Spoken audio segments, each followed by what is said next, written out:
Maitei, Bae Chapá, bem-vindos ao canal Tupan Thunder God. E finalmente consegui começar essa live aqui. O OBS estava dando problema, mas enfim, estamos aqui para um novo vídeo em que vamos analisar o podcast que a Guerrilha fez, chamado GaiaCast. Eles postaram o primeiro episódio na segunda-feira. Esse episódio vai falar sobre a Eloy. Provavelmente vão ter outros episódios falando sobre outros assuntos, mas esse primeiro episódio é sobre a Eloy. Como eu pretendo fazer esse vídeo aqui? Eu já fiz uma pré-tradução do podcast deles. Eu já até postei na página do Tupan Thunder God no Facebook, para quem quiser ler na íntegra. Tem uns errinhos ainda, mas depois eu corrijo. Mas foi uma tradução bem rápida, que não sou fluente em inglês, mas para pelo menos para quem não tem nem noção saber o que está sendo falado no podcast. Aí eu vou lendo as perguntas e depois de cada pergunta eu comento, faço alguns comentários sobre as perguntas. Deixa eu ver quem está aqui. O Lucas, Farizin, o Rodrigo, a Daiane, oi, e o Deleste L. Bem, vamos começar aqui, né? Deixa eu só organizar aqui o que eu tentando corrigir isso. Eu mexi em um monte de coisa aqui, desconfigurei tudo que estava no jeito aqui. Mas bem, pelo menos funcionou agora, né? Acho que está todo mundo assistindo. Então vamos dar um play aqui.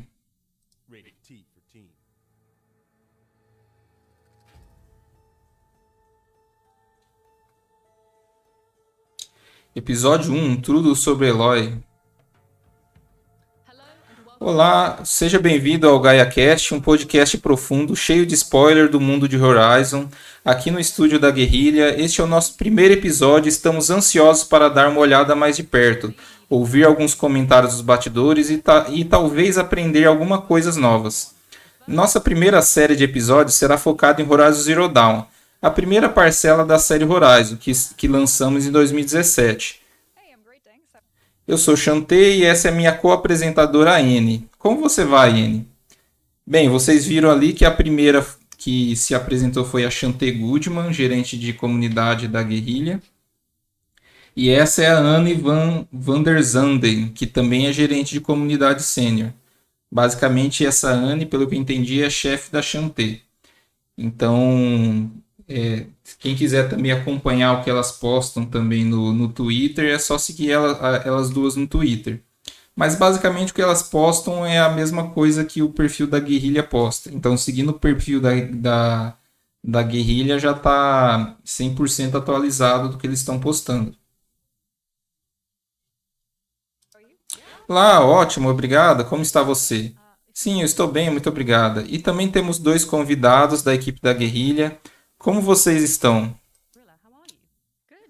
Bom, ei, eu sou Annie Kitten, sou uma redatora sênior aqui da Guerrilha e faço parte da equipe narrativa. Eu sou Ben McCall, sou diretor narrativo e também fui roteirista principal do Zero Dawn. Bem, a Annie Kitten é redatora sênior, então ela escreve a história do Horizon Zero Dawn. E o Ben McCall é diretor narrativo. Não sei se vocês vão lembrar de alguns vídeos, eu até já comentei isso, que o diretor narrativo do Horizon Zero Dawn é o John Gonzalez. Só que o John Gonzalez, no ano passado, ele saiu para Smilegate de Barcelona. Então aí o John Gonzalez saiu e o Ben McCall assumiu o lugar dele. E essa Annie Kitten provavelmente assumiu o lugar do Ben. Então, basicamente, a Annie Kitten que escreve as teorias e o Ben McCall aprova lá se vai entrar no jogo ou não. E a Annie talvez detalhe isso por escrito lá.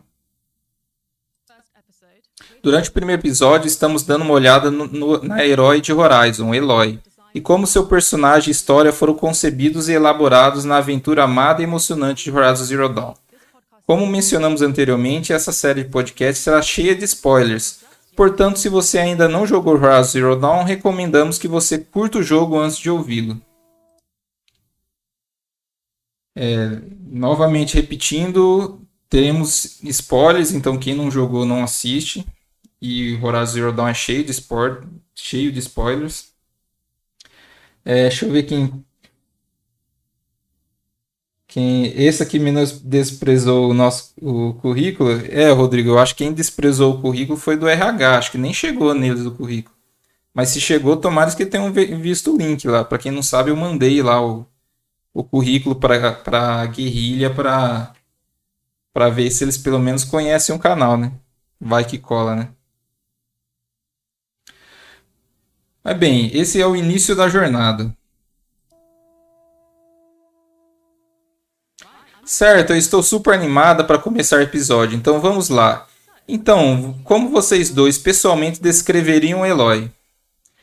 Aloy, ela é motivada, ela é inteligente, ela é corajosa, ela está curiosa sobre o mundo ao redor e acho que essas são as características que você vê ao longo da história, em todas as diferentes missões.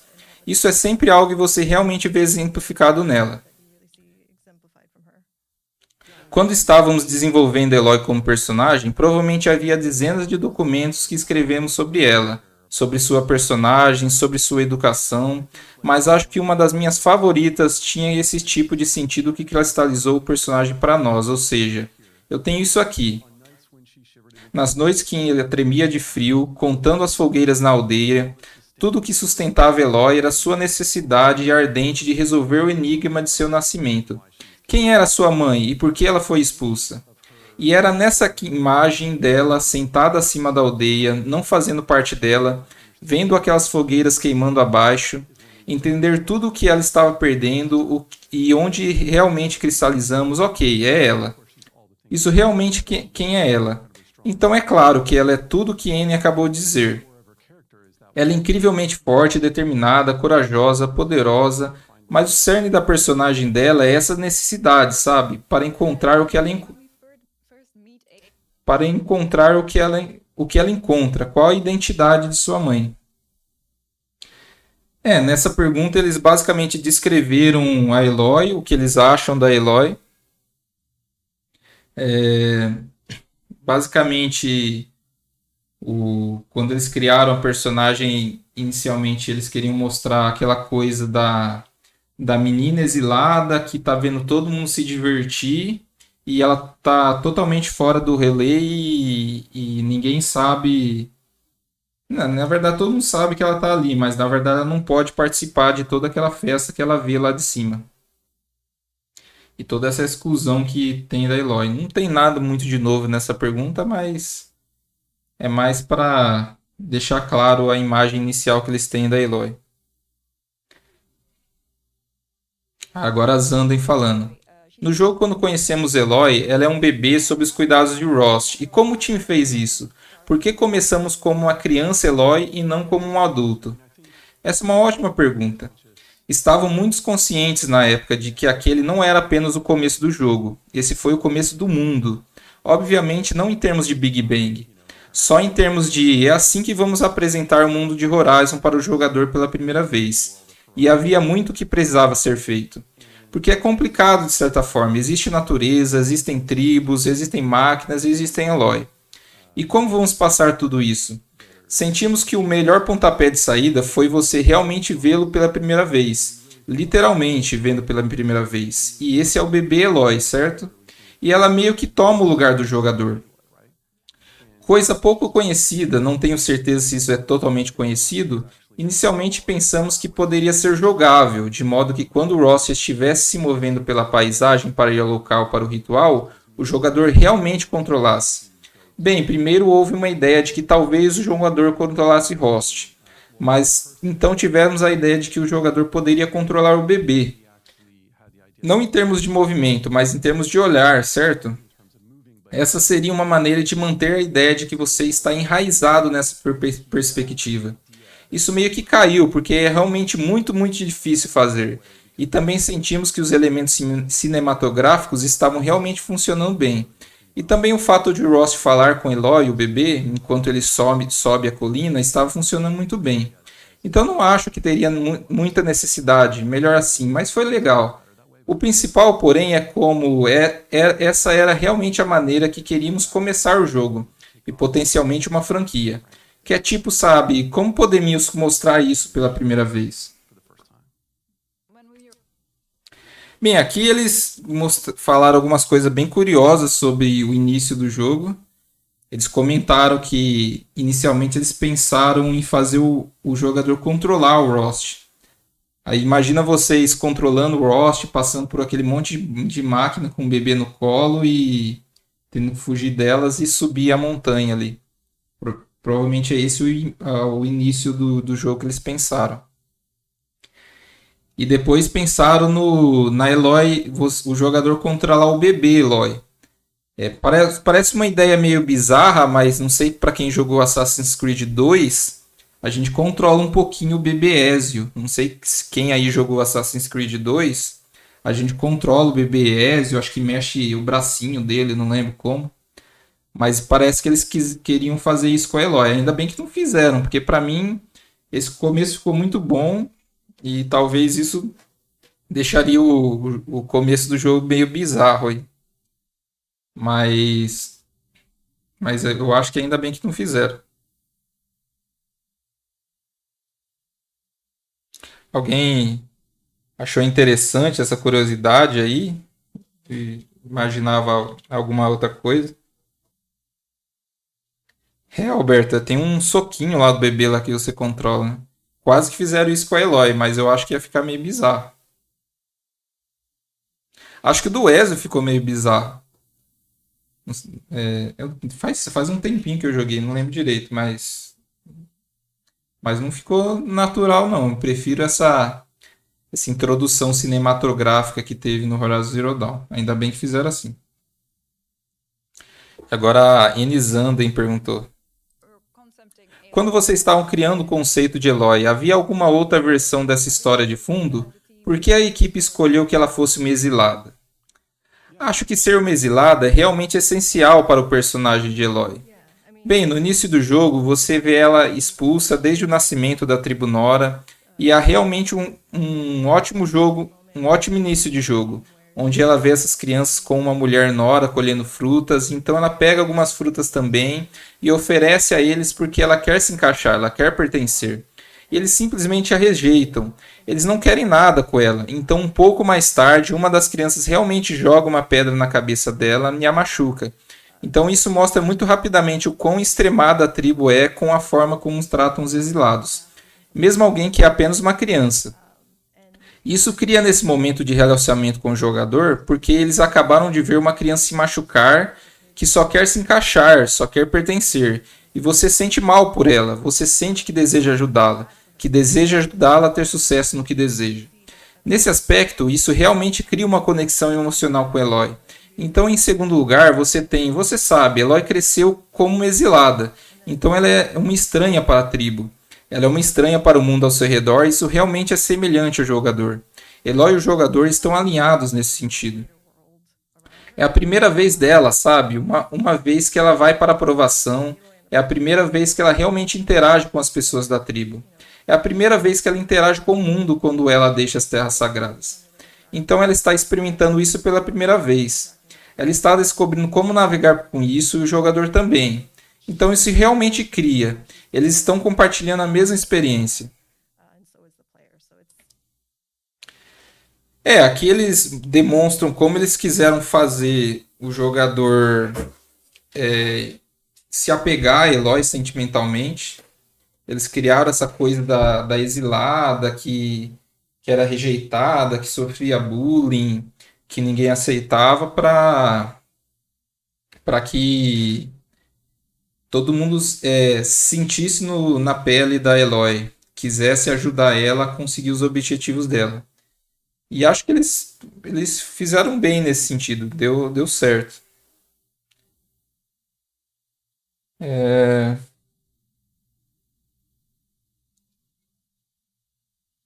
Bem, nenhum comentário.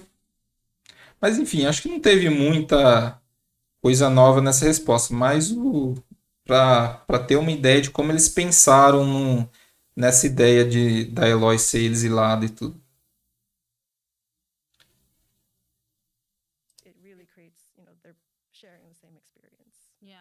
Sim, falando mais sobre a aprovação. Como a equipe decidiu os eventos que ocorreriam durante a aprovação? E houve um cenário em que Rost pode ter sobrevivido? Não, realmente não havia. Isso é uma grande coisa, certo? Porque as pessoas realmente gostam de Rost. Amamos Rost. As pessoas amam Rost. Eu acho que apenas a maneira como Rost apareceu no jogo, a dublagem, sua experiência, certos momentos que ele teve com a Eloy, eles realmente ressoam. E eu ainda os vejo de vez em quando, enquanto trabalhamos em várias coisas, e realmente funciona.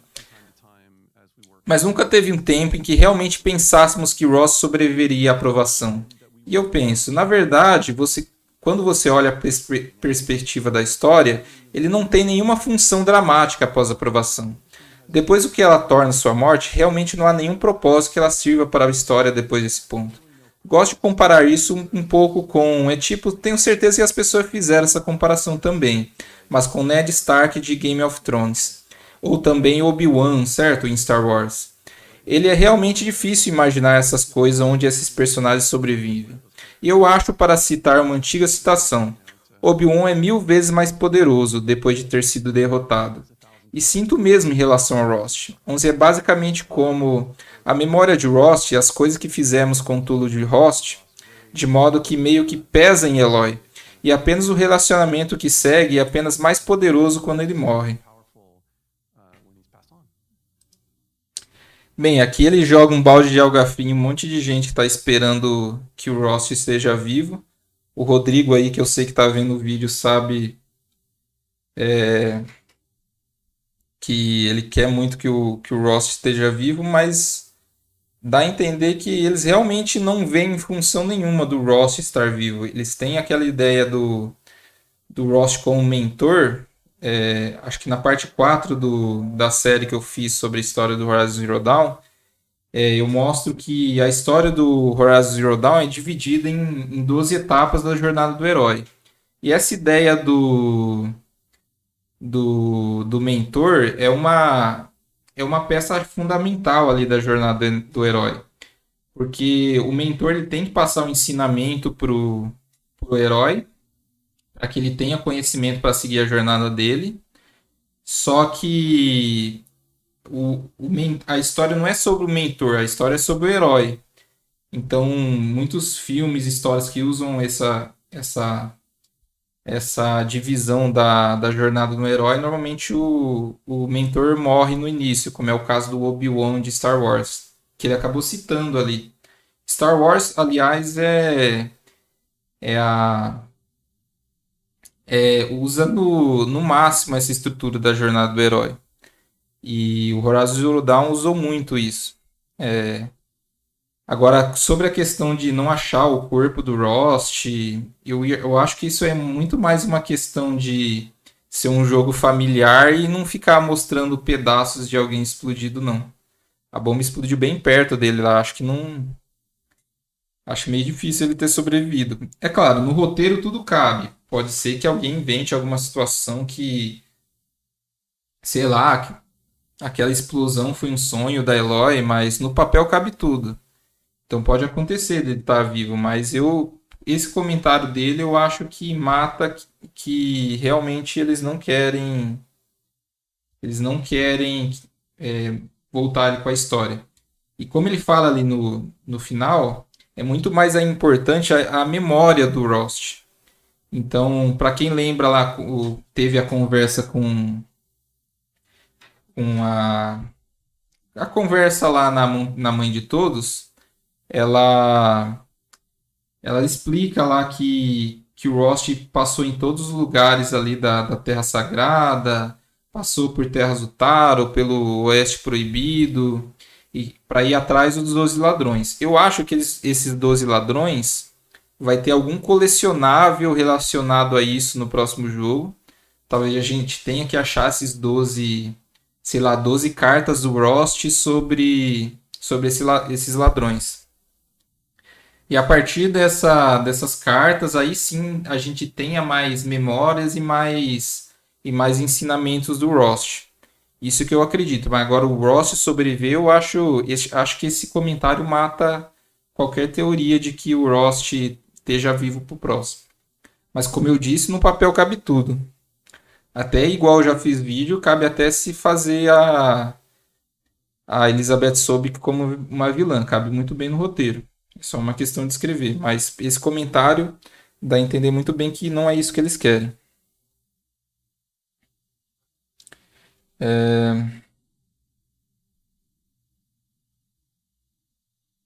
Rodrigo, pode ser isso também. Pode ser que eles falou isso para acabar com a esperança e ter a surpresa depois. Pode ser também. Mas eu acho que não é bem isso não. Mas vamos ver, né? Vamos jogar o próximo jogo, só aí é que a gente vai saber. Eloy e o mundo ao redor. Eloy carrega muito sobre os ombros ao longo da história, mas sabemos por interpretá-la que ela está sempre preparada para ajudar os outros personagens necessitados. Onde houve alguma missão paralela que você considerou particularmente importante para o desenvolvimento do personagem dela?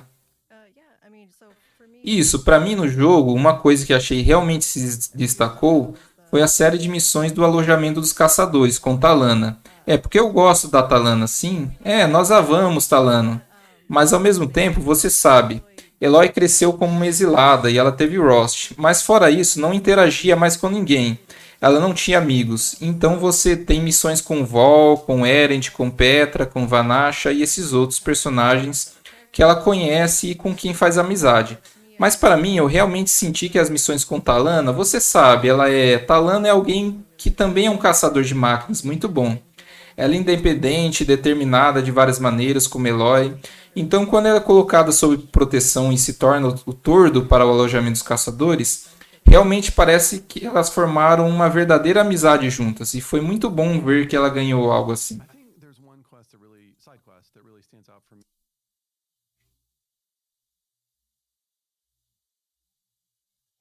Eu acho que é uma missão paralela, que realmente se destaca para mim, que eu acho que é chamado em Zero Dawn a Vingança da Filha.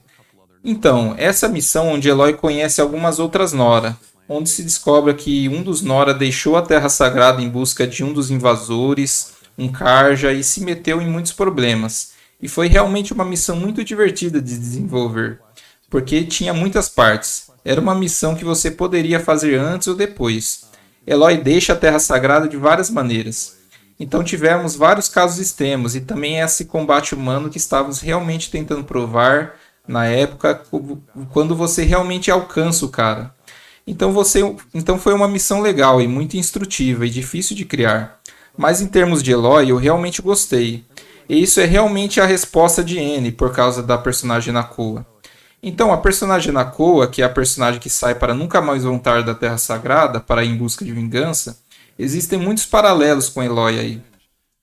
Onde ela é alguém que teve vontade de deixar a Terra Sagrada, e alguém que estava disposta a desafiar a autoridade da matriarca, e alguém que realmente é sua própria pessoa, e alguém que realmente sofre em busca dessa vingança. E eu pensei que todas essas coisas eram realmente grandes paralelos para Eloy. Realmente parecia alguém que poderia respeitar. E alguém que você meio que pode imaginar, se eles pudessem se encontrar mais tarde, eles seriam amigos. E na verdade isso era algo que queríamos fazer, mas eventualmente não acho que ela tenha entrado no jogo. Mas é apenas uma favorita minha. Tanto que em termos de desenvolvimento, quanto em termos de como a busca realmente acabou sendo em termos de história.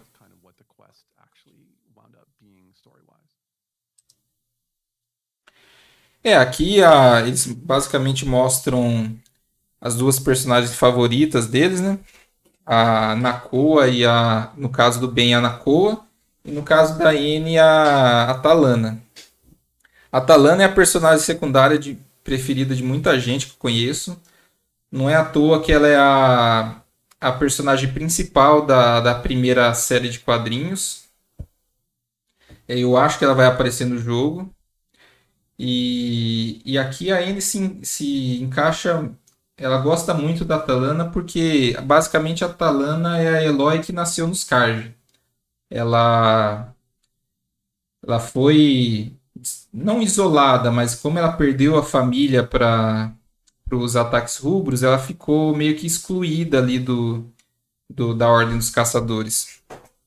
E principalmente por causa da discriminação de gênero que ela recebe, dá para ver que a Anne se identifica com ela muito por causa disso, da Talana correr atrás de mostrar que sim, as mulheres conseguem fazer tudo que os homens conseguem.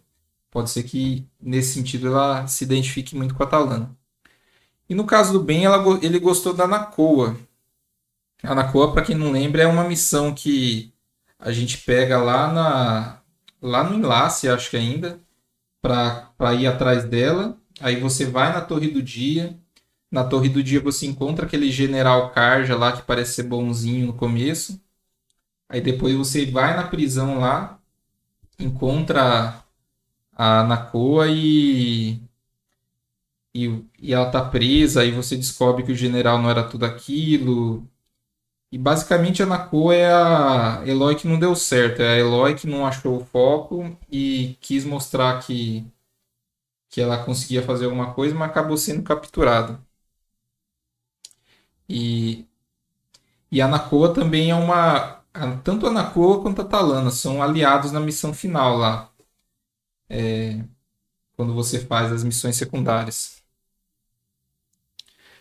É, Alberto, você ainda tinha esperança do Ross sobreviver? Pode manter a esperança, né?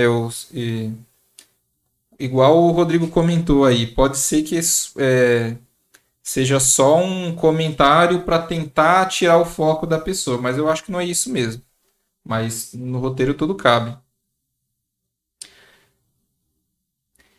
Elvis Suf Pompeu, como está seu hype com o Horizon Forbidden West, Tupan? O hype tá no máximo, né? O canal praticamente só fala disso e fevereiro tá aí. Quero muito jogar esse jogo. Não só isso, eu acho que é a hora de todo esse trabalho falando de Horizon, eu acho que é o que vai compensar. Mas vamos ver, tô super ansioso, já tá comprado já. Então o jogo tá aí. Mas estou muito ansioso mesmo. Quero muito jogar esse jogo. Acho que não vou jogar nem Elden Ring, nem nada que vier depois. Acho que o Dying Light 2 acho que tá para até antes do Horizon Forbidden West, mas eu não pretendo jogar porque eu quero focar em Horizon, destrinchar o Forbidden West e pegar todo o detalhe possível e conseguir. Alberto, vai jogar no PS4 ou no PS5? Então, eu pretendo jogar no PS5. Eu comprei a mídia física de PS5, mas dependendo do acontecer, não sei o que pode acontecer, se for a digital vai ter que ser no PS4. Mas eu pretendo jogar a mídia física no PS5. Alberto, eu também vou gastar muito tempo jogando um Horizon só. Eu não tenho muito tempo disponível para jogar videogame. Apesar de ter o canal falando sobre videogame, eu costumo pegar um jogo, jogar o que dá para fazer nele, para depois passar para o próximo. Os poucos que eu peguei assim para começar, eu vi que não deu tempo, eu acabei tendo que deixar de lado. Mas o Horizon vai ser pegar ele, fazer 100%, fazer na dificuldade máxima e ir tentando. É o jogo do para mim, para mim é o jogo do ano em si, nem God of War, não em questão de premiação, mas em questão de jogo que eu quero jogar, que eu quero gastar tempo é o Horizon Forbidden West.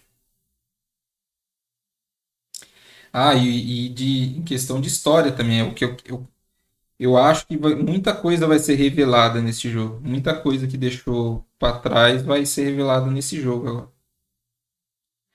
Acabei não perguntando, mas o áudio tá bom, o microfone tá bom. É difícil eu aumentar o volume, mas se tiver muito alto eu consigo abaixar.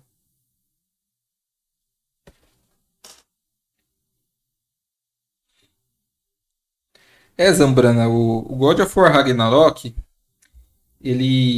Tem muita gente fã do God of War por causa da época do PlayStation 2, então ele traz muito aquela nostalgia do God of War antigo, aquelas pessoas que pegaram o PlayStation 4 e jogou pela primeira vez jogando o God of War novo, deslumbrou os olhos, então o God of War traz aquilo. Tem muito canal falando teoria de God of War e tudo, então muita gente está com uma expectativa máxima no God of War por causa disso, mas em questão de descoberta mesmo, eu quero saber muito. Eu acho que o Horizon Forbidden West tem muito mais a revelar para o jogador do que o God of War Ragnarok tem.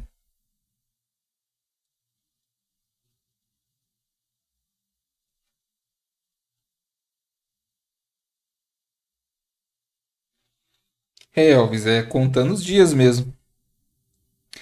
A Zambrano, o ponto alto dessa história nova para mim vai ser introduzir de vez a Odisseia de vez na trama. A Odisseia eu acho que vai ser uma coisa muito importante para se inserir na trama. Vai ser um plot twist similar ao descobrir que o Zero Dawn acabou com a vida na Terra, para depois reconstruir. Eu acho que esse vai ser um dos pontos altos do jogo, a Odisseia, revelar que a Odisseia entra na trama. Porque até então no jogo anterior era só texto e áudio. Não teve nada mostrando, só falando sobre a Odisseia. O Ted Faro na Torre de Las Vegas. Essa é uma teoria minha. Eu coloquei lá no vídeo lá de possíveis locais reais, mas porque eu gosto de dar uma viajada no Google Maps, ver o que tem na região. E dá pra ver que Las Vegas parece ser muito importante pro jogo ali. Dá pra encaixar Las Vegas no jogo.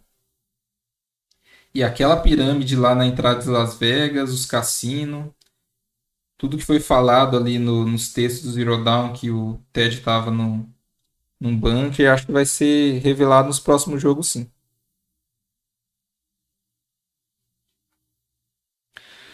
Bem, continuar aqui na quinta pergunta. Chantê vai perguntar. E falando mais sobre a perda de Rost, a figura parental de Eloy é essencialmente seu amigo mais próximo, sua pessoa a quem ela sempre vai, seu mentor. Mais adiante na história encontramos Silence, que é muito mais manipuladora, e apenas não necessariamente cruel, mas também uma pessoa com a qual muitas pessoas têm dificuldade de se identificar. A perda de Rost afetou o relacionamento que Eloy poderia ter construído com Silence, ou os interesses deles simplesmente não são compatíveis. Ou os interesses deles simplesmente não são compatíveis. Eu acho uma diferença realmente grande entre Silence e Rost. É que Rost realmente era o mentor de Eloy. Ele a criou, ele a treinou para sobreviver na selva e caçar e lutar. Então ele realmente desempenhou esse papel para ela, enquanto Silence não é realmente seu mentor. Ele sabe muito sobre o velho mundo, fez todas as descobertas por conta própria, mas não está lá para guiar Eloy. Por essas descobertas, ele de certa forma precisa que Eloy o ajude para aprender mais sobre o passado. Então há uma diferença muito grande nisso. E de fato, há mais inveja e ciúme entre os dois só porque se Silence pudesse, ele definitivamente continuaria sozinho. E ele não a usaria, ou se o associaria com Eloy se pudesse. Mas porque ela é um clone de Elizabeth Sobe, que ela tem essa chave genética que lhe permite ir a essas instalações e acessar esse conhecimento, é apenas algo que Silence não tem. Então ele precisa dela para isso. Então eu acho que é mais isso que o relacionamento deles é. Ele é alguém com quem ela pode conversar sobre essas descobertas, e eles passam por muitas aventuras juntos, mas eu não acho que isso seja um caso de mentoria. Bem, aqui ela explica que o Silence, ele meio que toma esse papel de mentor da Eloy na trama, só que ele não é bem um mentor como o Rost. O Rost ele ensina ela, treina a Eloy. A Eloy aprende. A Eloy é o que ela é no jogo por causa do Rost. Agora o Silence, ele é só uma. Como o próprio Silence diz, ele é só uma pessoa com interesses em comum. Então basicamente o Silence ele aproveita que tem a Eloy buscando essas coisas e manipula ela para também correr atrás dos interesses dele. Como eu disse antes na estrutura da jornada do herói, na estrutura da jornada do herói, o Silence se encaixa como mentor. Porque o mentor é aquele cara que instiga o herói a buscar a aventura. Ele move o herói na direção que ele tem que ir em direção à aventura. Igual o Gandalf é no Senhor dos Anéis, igual o Obi-Wan é no Star Wars, e depois, posteriormente, vira o... Caramba, esqueci o nome. Do verdinho lá, orelhudo. Mas enfim, ele vira o outro mentor. Aqui acontece a mesma coisa igual no Star Wars. O Rost morre e um novo mentor assume. O Yoda. Lembrei o Yoda. Obrigado, Alberto. Como falando aqui, eu esqueci o nome. Mas no Star Wars, na estrutura da jornada do herói, são dois mentores. No Star Wars é o Obi-Wan. O Obi-Wan morre e aí vira o Yoda. No caso do Horizon Zero Dawn, que também segue a estrutura da jornada do herói, e eu mostro essa divisão lá na parte 4 da série sobre Horizon, na primeira parte o Rost ele assume esse papel do mentor, e na segunda parte o Silence assume. Só que o Silence é aquela parte que move o herói para a jornada. Só que talvez essa pergunta seja mais nesse sentido. Ele é um mentor na estrutura. Só que ele não é um mentor em questão de ensinar a Eloy. Ele é um mentor de fazer a Eloy mover a trama de forma que a Eloy vá para o cemitério, vá em direção ao fim do Criador, vá em direção... Então o Rost manda a Eloy ir para os lugares. Mas não é necessariamente um mentor de fato.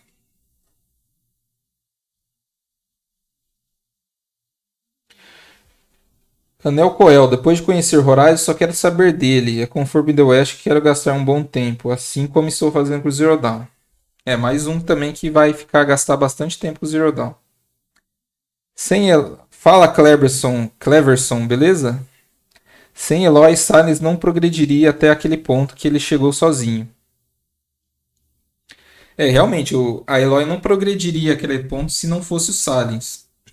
O Silence tem esse papel, ele ajudou a Eloy a crescer, mas ele não ensinou nada para Eloy. Então, essa é a diferença que ele quis dizer aqui. Lembrando que muita gente acha que o Eloy seja um vilão no próximo jogo. Eu acho que ele vai fazer um papel mais ou menos que ele já faz no Horizon Zero Dawn. Ele vai mostrar para Eloy onde tem que ir e talvez, em algum caso, ela traia Eloy para conseguir alguma coisa que ele quer. Só que eu não acho que ele vai se aliar a Hades, porque não tem por que o Silence querer que o mundo acabe. Eu não vejo motivo nenhum para ele querer que o mundo acabe. Até porque ele precisa estar vivo para ter o conhecimento que ele tanto quer. Mas se surgir a oportunidade de trair Eloy para ele, sei lá, ter acesso ao Apolo, ou trazer o Apolo para cá, mesmo sabendo que o Apolo pode trazer coisas ruins, isso eu acho que pode acontecer. Pode ser que ele traia nesse sentido, mas no sentido que ele vai se aliar a Hades, isso eu acho que não aconteça. Tem aquela cena lá dele treinando os Tenacts para converter algumas máquinas lá, mas pode ser tanto outros Tenacts, porque são 3 clãs de Tenacts, pode ser que ele não sejam Tenacts inimigos da Eloy, ou também pode ser que ele só está se fazendo amigo deles para se enturmar ali e entrar no meio. Mas não acho que ele vai ser um vilão. É um grande candidato a vilão. Mas eu ainda acho que os candidatos a vilões são o pessoal do Far Zenith. Valtteri Bloodborne. Até de fato deve aparecer. Será que ele se transformou em um robô? Estou ansioso para jogar essa obra-prima. Eu acho meio difícil ser um robô. Eu acho muito mais provável, sei lá, ter um clone dele igual teve com os alfas, ou ele ser congelado. Eu acho que a parte de ser congelado é muito mais provável. Mas em questão de se tornar um robô, isso teria que entrar muito em transferência de consciência do cérebro para um computador. E nos textos ali eu não lembro de ter visto nada nesse sentido no Horizon Zero Dawn. Mas eu vi lá, mas nos textos fala muito sobre preservação de vida. Lá no Frozen Wilds, lá no naquela barragem lá, tem um texto que você acha que fala sobre uma célula de preservação da vida lá e um pessoal terrorista que quer acabar com isso. Ou seja, eu acho que o Ted Faro pode estar meio que vivo, congelado, mas não em forma de robô. Mas como eu disse antes, é tudo uma questão de se encaixar no papel. Marli Gomes. Eu acho que o Silence vai se ferrar nessa de ficar indo para os dois lados. Pode ser que o Silence se ferre. E ficar indo sem lado a seguir também não é muito bom, não. Ele também não é bem amigo da Eloy também, mas vamos ver o que acontece. Sound Gamer. Acho que chegamos a um ponto de quase morte. A Silence vai nos ajudar porque vai pesar a consciência dele. Isso eu acredito bastante, que ele pode ser que ele fique nesse jeitão meio duro dele e no final ele já tá amigão da Eloy e comece a ajudar mesmo sem ter a parte de interesse que ele tanto fala. Outra coisa, a Eloy pega um talismã no corpo de Elizabeth. O que será aquilo? Uma chave para algo? Eu acho que aquele talismã tem a simbologia lá, se vocês verem. Acho que tem a fotinho que ali é o mundo e a Eloy conquistou o mundo. Aliás, para quem assistiu a série de Cyberpunk ele trabalha a estrutura de jornada do herói com tarô. E o tarô ele também é uma estrutura de jornada do herói, que termina na carta do mundo. E a Eloy também pega aquele amuleto lá que, se você prestar atenção, simboliza o mundo. Então ela conquistou o mundo terminando a jornada do herói. Mas eu acho que fisicamente aquele amuleto, talvez no Horizon Forbidden West, tenha algum significado. Igual o Valtteri Bloodborne falou, pode ser uma chave. Porque eu acho que a gente vai rever essa cena no próximo jogo, porque ele fica geograficamente ali num lugar que a gente pode jogar. Então eu acho que a gente vai virar uma chave. Ele tem juízo ainda. Quero lutar com o diabo metálico. Isso aí é uma coisa que todo mundo quer jogar. Ver aquele bichão lá, imaginar. Igual no God of War, vem aquele dragãozão e o Kratos pequenininho matar ele. Eu acho que isso vai acontecer com a Eloy. Mas talvez seja no sentido de. Talvez converter uma máquina, não sei. Não sei como daria para lutar com um diabo metálico. Mas eu acho que uma hora a gente vai fazer isso. Bem, a sexta pergunta.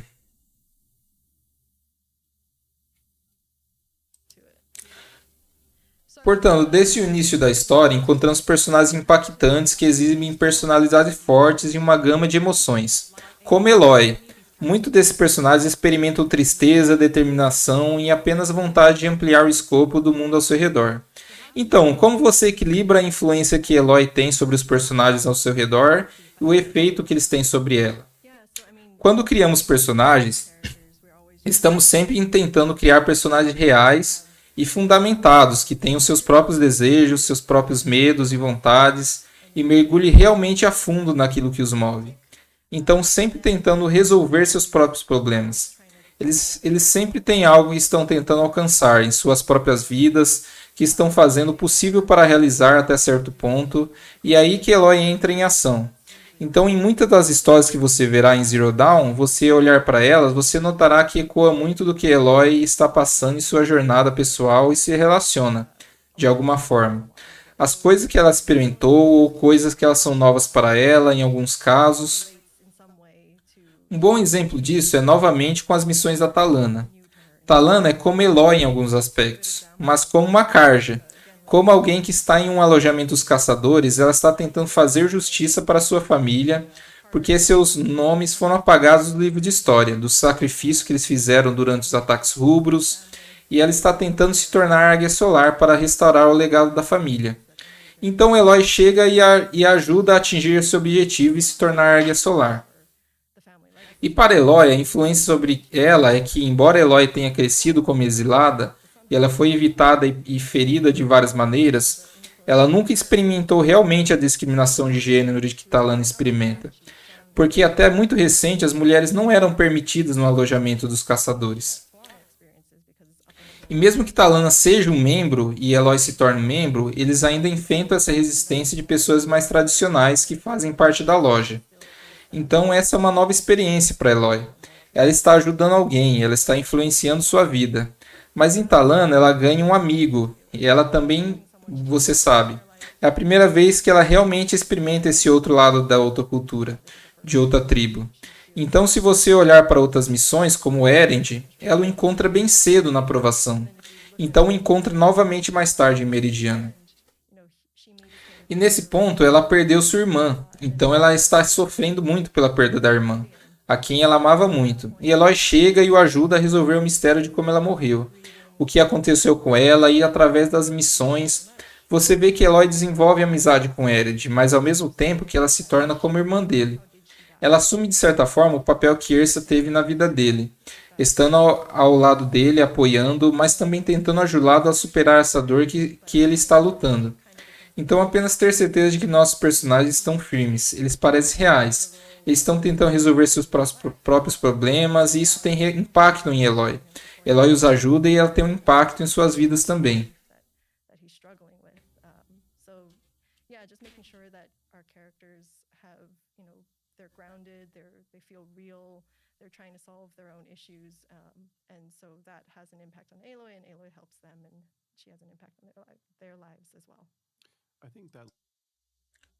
Tudo bem? Acho que a última parte é essencialmente importante, porque quando você está falando sobre um jogo de mundo aberto que é para um jogador, é o jogador que tem impacto, certo? Queremos ter certeza, é claro, obviamente, de que todos esses personagens, especialmente aqueles que Anne mencionou, têm um impacto em Eloy. Mas a ênfase está sempre nesse grande impacto que Eloy e o jogador estão tendo em suas vidas. Então Eren nunca teria sido capaz de resolver esse mistério sobre a morte de sua irmã sem Eloy. Ou no caso de Talana, Talana na verdade acho que ela teria conseguido de qualquer maneira. Acho que sim. Ela teria feito isso de qualquer maneira, mas obviamente Eloy é uma grande ajuda, certo? Sim, com certeza, e acho que uma das partes realmente divertidas disso é quando eles enfrentam o Mandíbula juntos. Eles escalam a montanha final juntos, mas em um jogo como este é sempre sobre a perspectiva do jogador. A experiência do jogador, e estamos sempre tentando ter certeza de que esse é o grande impacto, certo? Aqui eles explicaram sobre o impacto que os outros personagens têm sobre Eloy. A Anne comenta lá o que eu já comentei antes, de que ela tem essa ideia que a Talana tem essa coisa de ser a Eloy, só que Karja, só que a Talana sofreu a discriminação de gênero, a Eloy sofreu discriminação mas geral, mas não por ser mulher. No caso da Talana, ela sofreu discriminação por ser mulher. E talvez a Anne se identifique mais com a Talana por causa disso. E o Ben comenta ali que talvez a Talana ajudou muita gente e que talvez a Talana não precisasse da Eloy para resolver os problemas delas. A Eloy foi só uma ajuda. E novamente a gente vê um destaque bem grande na história da Talana. Eu acho que a gente vai ter muita coisa ainda com a Talana nos próximos jogos ainda. Deixa eu ver quem comentou aqui. Salles vai despertar um diabo metálico? Pode ser. Eu não sei se ele ia querer despertar ele. Como eu disse, ele não vai querer que o mundo acabe, mas quem sabe. Eloy sempre deve ter em mente o conselho de Ouria para não baixar a guarda com Silence. Ele se agarrou nela por interesse pessoal, mas se ele não precisasse mais de Eloy, ele a descartaria com certeza. Isso eu também concordo, Neuquel. Se for de interesse do Silence descartar Eloy, acho que ele descarta. Mas eu acho que na situação que tá ali, pode ser que ele tá ficando um pouquinho com o coração mole e volte atrás em relação a isso.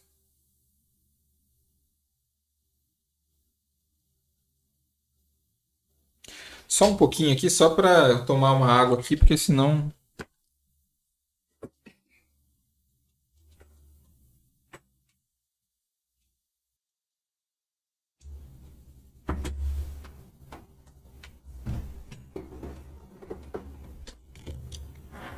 Tomar uma água rapidinho ali, senão a garganta não aguenta.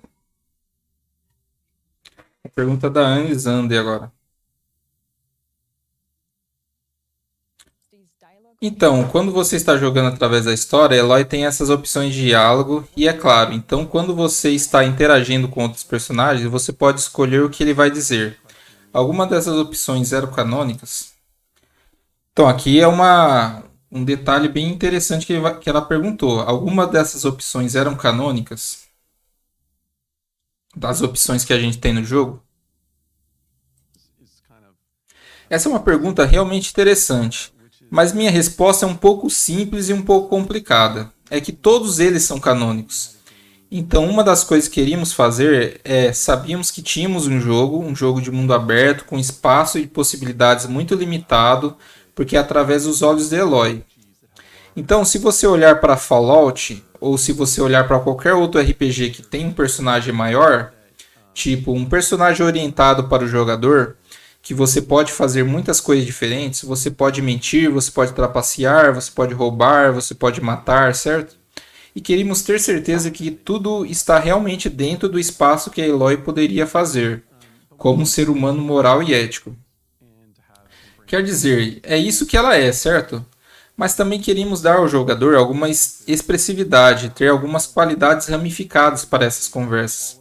Todas as nossas respostas são completamente válidas. Todas elas estão dentro de espaço de possibilidade. Todos eles, para mim, são bastante certeiros, em termos de que, se você quiser que um cânone seja específico, eles realmente representam três partes de sua psique, certo? Como sua natureza mais compassiva, sua natureza mais agressiva, que está, você sabe, realmente presente. Eloy tem muitos motivos para ficar com raiva no mundo.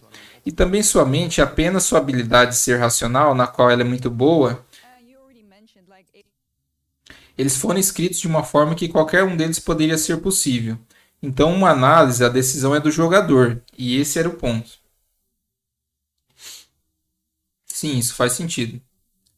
Aqui, esse comentário foi bem interessante. No grupo lá que a gente discute lá sobre a lore do jogo, às vezes surge essa dúvida. Mas o que é canônico? Qual decisão que a Eloy toma que é canônica? Por exemplo, vai ter spoiler aqui, então presta atenção. Por exemplo, com o Neil. A gente pode matar o Neil, a gente pode matar o. Quem mais a gente pode matar? Mas enfim, tem várias escolhas que a gente pode fazer no jogo, tanto de diálogos quanto a morte de alguém, que na visão dele pode, todas elas são canônicas. O que implica isso? Por exemplo, se todas elas são canônicas, eu acho que dificilmente a gente vai ver o Neo no próximo jogo, por exemplo. Porque se a gente pode matar ele no primeiro jogo, não faz sentido a gente poder ver ele no segundo. Igual alguém comentou também uma vez lá. Por exemplo, a Tecelã Escudeira. A gente pode não pegar a Tecelã Escudeira. Então, ela é canônica por existir na história.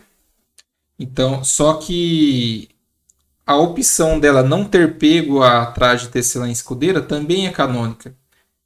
Logo, no próximo jogo, pode ser que a gente não veja essa armadura. Porque para se encaixar nessa ideia aqui de que todas as opções, todas as missões secundárias sejam canônicas. É o Olin, a Necoel. A gente pode matar o Olin. Então pode ser que a gente não veja o Olin. Mas isso é uma interpretação minha desse comentário dele. Ele quer dizer que todas as opções são canônicas, mas para conseguir encaixar isso no próximo jogo, eu acho que a ideia mais fácil é simplesmente excluir, não mostrar eles no próximo jogo, se ele quer mostrar isso. Então eu acho que é isso que vai acontecer.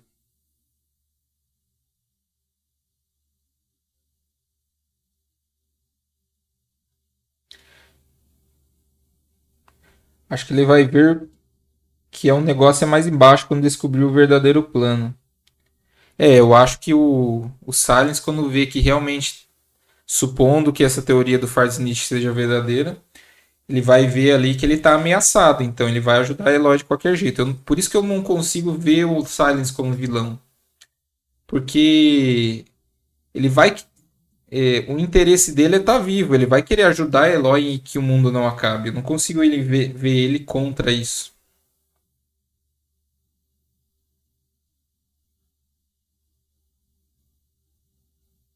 Fala, Bruno. Então, eu pretendo deixar gravada. Mas o YouTube já me deu um. Hoje mesmo aqui já me deu uns pontapé aí de que não estava transmitindo, eu estava falando sozinho aqui. Mas a intenção é deixar gravada para até para ficar com o vídeo da semana, né? Porque a intenção é postar pelo menos um vídeo por semana. Só que eu não consigo editar vídeo toda semana, fazer pesquisa toda semana. Então eu estou alternando entre live, short e de vez em quando uma publicação, um vídeo editado mesmo elaborado. Então essa live eu pretendo deixar gravada como se fosse o vídeo da semana do canal. Que a intenção é fazer um vídeo por semana pelo menos. Fala, Rubens, beleza? Que Neocoel pode matar Orlin, eu tinha visto. O que tu acha de Eloy ter um traje que fica invisível? Rubens, esse comentário é interessante. Depois eu vou ler os. Se der tempo, né? Eu vou ler os blogs da PlayStation. Mas eu acho que pode sim ter um traje invisível ali. Tudo indica que a Eloy vai montar a traje. E se ela conseguir montar a traje, ela consegue muito bem pegar a peça lá do, do ardiloso. Ela consegue, da mesma forma que ela faz lá o guarda-chuvinha lá de caindo com a peça do. Caramba, eu esqueci o nome dele. Como ela consegue pegar para fazer o escudo, com certeza ela consegue pegar a capinha lá do ardiloso e fazer uma armadura para ficar invisível. Eu acho que isso realmente vai ser possível. Mas vamos ver.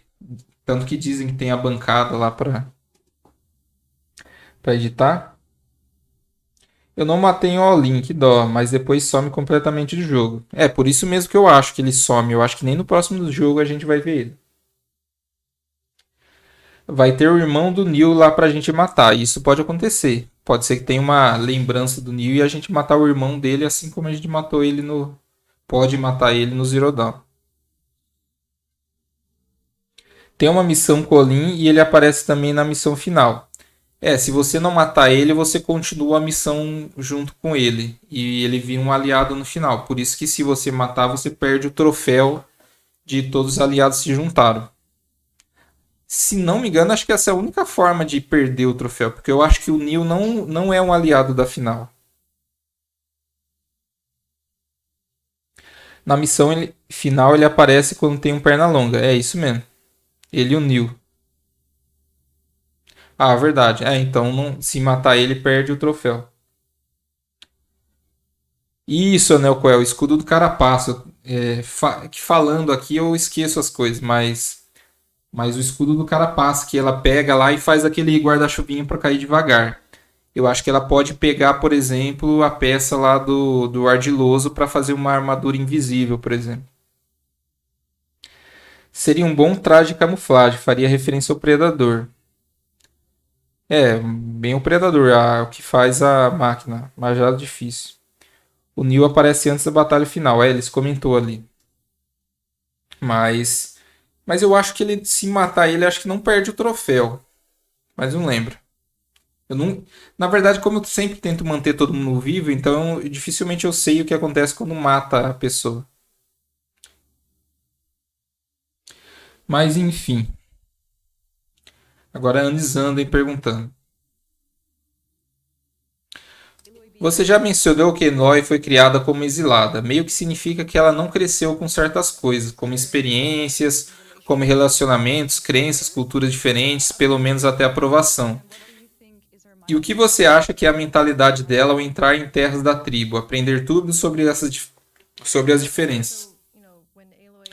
Quando Eloy deixa as terras sagradas após a aprovação, é antes de tudo apenas um novo mundo para ela explorar e descobrir. E isso é o mesmo para o jogador. mas por causa de sua criação como uma exilada, por causa de todas as mágoas ela suportou por toda a vida, que realmente distorcem a maneira como ela encara o mundo, e não só isso, mas ela tem um foco, certo?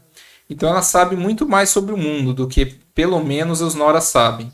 E conforme ela explora as terras, percebe que ela é basicamente única nesse sentido. Então, quando ela vai para essas outras terras e reconhece essas novas pessoas, ela tem esse olho, sabe? Ela quer ajudar aquelas que precisam, aquele que está sofrendo. E por causa do seu passado, ela é muito cética sobre tradições, tabus, superstições que não aparecem os Nora têm. Mas todas as tribos têm. Então ela é muito determinada. Ela não vai deixar o tabu tribal atrapalhar o que é certo, o que ela acredita ser certo. Então a interação dela com tribos conforme ela vai para o mundo.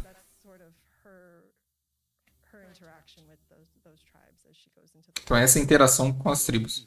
Uma das coisas que queríamos fazer quando estávamos desenvolvendo essas coisas é ter certeza de que a atração e a ênfase e a maneira como Eloy é obrigado a ajudar foca nos personagens individuais e nunca na tribo. Sim. As tribos têm todo tipo de problemas. Os Carjas, os Ocerans são meio brutamontes sexistas. A sombra dos Carjas são. Bem, quero dizer que esse é outro episódio. Sim, mas esse é um regime muito perigoso, certo? Então Eloy tem seus problemas compartilhados. Então esse Eloy não tem tribo, certo? E isso é proposital, porque em um certo sentido o jogador não tem tribo. Mas sempre quisemos ter certeza de que havia personagens realmente atraentes que atraíam a experiência tribal. Aqui eles comentam aqui sobre a Eloy crescer além da tribo. Como eu disse ali, sendo redundante, a estrutura do Horizon Zero Dawn sendo feito a partir da jornada do herói. Resumindo a jornada do herói, o herói ele descobre o mestre, ele manda ele para a jornada, ele vai para a jornada, aprende, evolui como herói e depois volta para a terra dele e percebe que ele está muito maior do que todo mundo que ele vivia antes. Essa é a estrutura da jornada do herói. E o Horizon Zero Dawn é bem isso. Ela começa ali bem abaixo de todo mundo da tribo. Depois ela sai descoberta para a jornada dela. E quando ela volta, ela está bem melhor como uma heroína da tribo dos Nora. E aqui eles explicam bem isso. Que ela aprendeu muito mais que a tribo. Que ela não...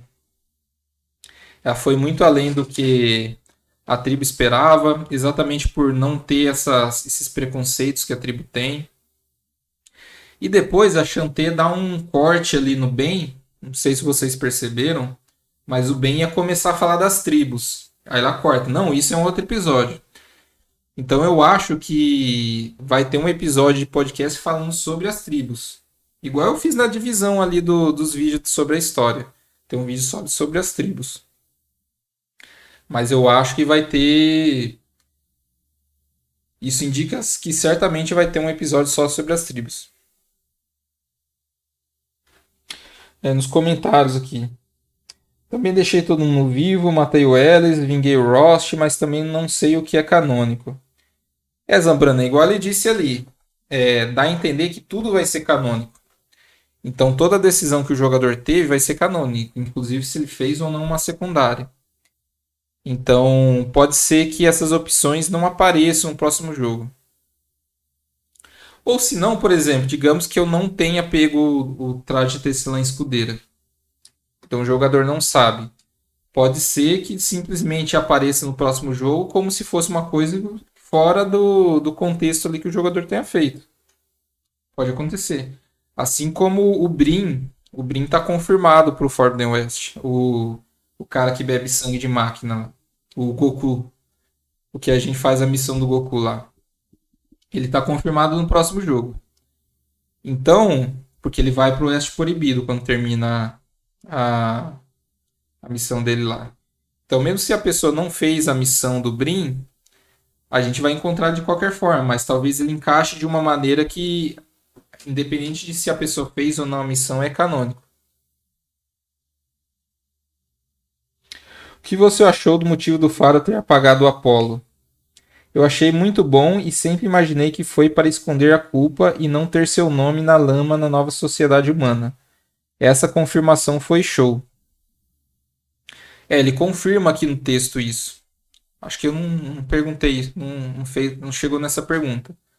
Mas ele confirma que o Faro apagou o Apollo e matou os Alphas por inveja mesmo, com medo de que eles indiquem ele como culpado. Apesar que eu acho que isso aí, igual teve ali na história dos Silence ali, eu acho que isso é uma coisa. Não, do Rost, quer dizer. Apesar que eu acho que isso seja uma forma de enganar o jogador do que vai ter futuramente sobre o Faro. Eu acho que tem mais coisa por trás. Pode ser que tenha a ver com isso também, mas eu acho que tem mais coisa por trás. Que nem eu sempre falo, talvez a mando do Farzenich. Teve o holograma de um dragão, mas não de dinossauro, ou referência à história ainda mais antiga de que antes existia existência da humanidade. Você tá falando do trailer, né? O dragão é de um cassino. Lá no. Se não me engano, no vídeo de teorias bombásticas lá, eu mostro lá que o que está escrito lá naquele texto em chinês é cassino. Então esse dragão aí que você está falando é de um cassino. E acho que no do mapa agora eu coloquei também mostrando que o cassino pode ser alguns cassinos de Las Vegas. Que é isso que eu acredito que seja. Não é nem referência à história nem nada. É só sobre o cassino mesmo.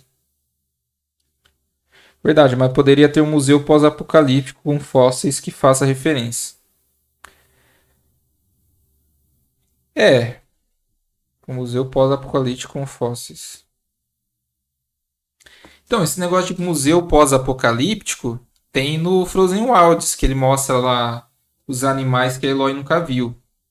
Pode ser que tenha no próximo jogo, não sei. Mas se alguém realmente quiser manter essa ideia, apesar que o Apollo faria esse trabalho, né? Mas o Apollo foi apagado de perpetuar essa ideia. Estava contando com a presença do Brin em Forbidden West. Eu quase certeza que o Brin vai estar, porque o Brin diz que vai para o Forbidden West. Então acho que é quase certeza que ele vai estar sim. Você se pergunta por que Gaia fez máquinas inspiradas em dinossauros? Na verdade, eu pretendo fazer um vídeo. O próximo vídeo que eu falar sobre o Horizon, se não aparecer nenhuma notícia sobre o Horizon, o próximo vídeo que eu pretendo fazer sobre o Horizon é sobre as máquinas. E nesse vídeo eu vou explicar também um pouco sobre a morfologia das máquinas. Tem um porquê da Gaia ter feito isso. Mas basicamente ela usa aprendizado de máquina para escolher o formato das máquinas. Isso coincide muito bem com que a natureza escolhe o formato dos animais. É basicamente o melhor sobrevive. Basicamente o programa de computador pode fazer isso. Algumas são animais atuais.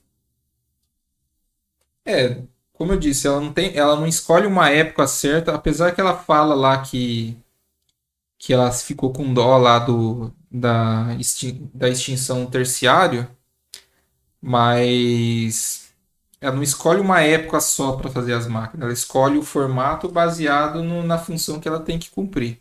Mas eu vou fazer um vídeo mais detalhando isso depois. A ideia de encerramento. Quais são suas cenas mais lembradas com Eloy? Da perspectiva do desenvolvedor ou do jogador? Para mim, o que mais se destaca é quando ela sai da mãe de todos depois de aprender a verdade, porque conversamos muito sobre como ela foi criada como exilada e como a Nora sempre a rejeitou. E aqui está ela. Ela quis isso a vida inteira, todas as respostas, e ela finalmente as tem. E ela ainda está meio que processando e se recuperando dessa descoberta. E ela sai da montanha, então todos os Noras estão reunidos lá, e ao invés de evitá-la, como de costumava fazer, ela agora idolatram. Eles a ajoelham e adoram, e pensam que ela é ungida mãe de todos. E em algum nível você pensaria que talvez seja isso que ela sempre quis. Ela sempre quis esse tipo de aceitação, mas em vez disso, ela explora toda a dor que ela teve durante toda a vida, todas as suas experiências, e ela realmente rejeita tudo isso. E diz que ela não pertence a eles, ele pertence ao mundo, basicamente. Então, muito legal ver ela recebendo essas revelações e em seguida enfrentando a tribo e tomando essa decisão, tipo, não, eu não aceito isso e vou tentar salvar o mundo.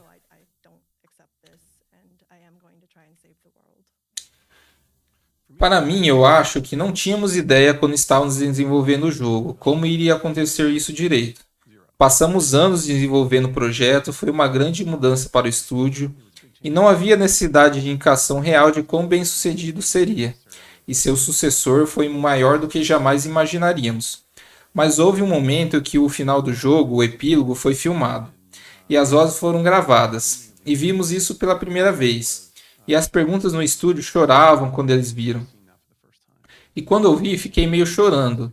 Eu acho que foi quando soubemos que, ok, não sabemos como esse jogo, como um todo, seria recebido, mas claramente há algum impacto emocional na jornada de Eloy. E só como uma parte. Outra parte que é meio querida para mim pessoalmente é o encerramento da história com o herói e Enred. Acho que tem um momento muito legal aí, onde ele, porque quando eles se conheceram, ele meio que bateu nela um pouco e ela não aceitou. E ele parece um pouco impetuoso. Então, no final de sua linha de busca, ele meio que diz a ela: não vou encontrar as palavras exatas, mas é como: estou feliz por ter valido apenas um segundo do seu tempo. E você realmente sente isso, que ele sabe que ela está fora do seu alcance, mas também que ele realmente se preocupa com ela e a resposta, e vice-versa, certo? Porque ele tem uma resposta muito boa também. Então ele sempre foi um momento que eu realmente gostei.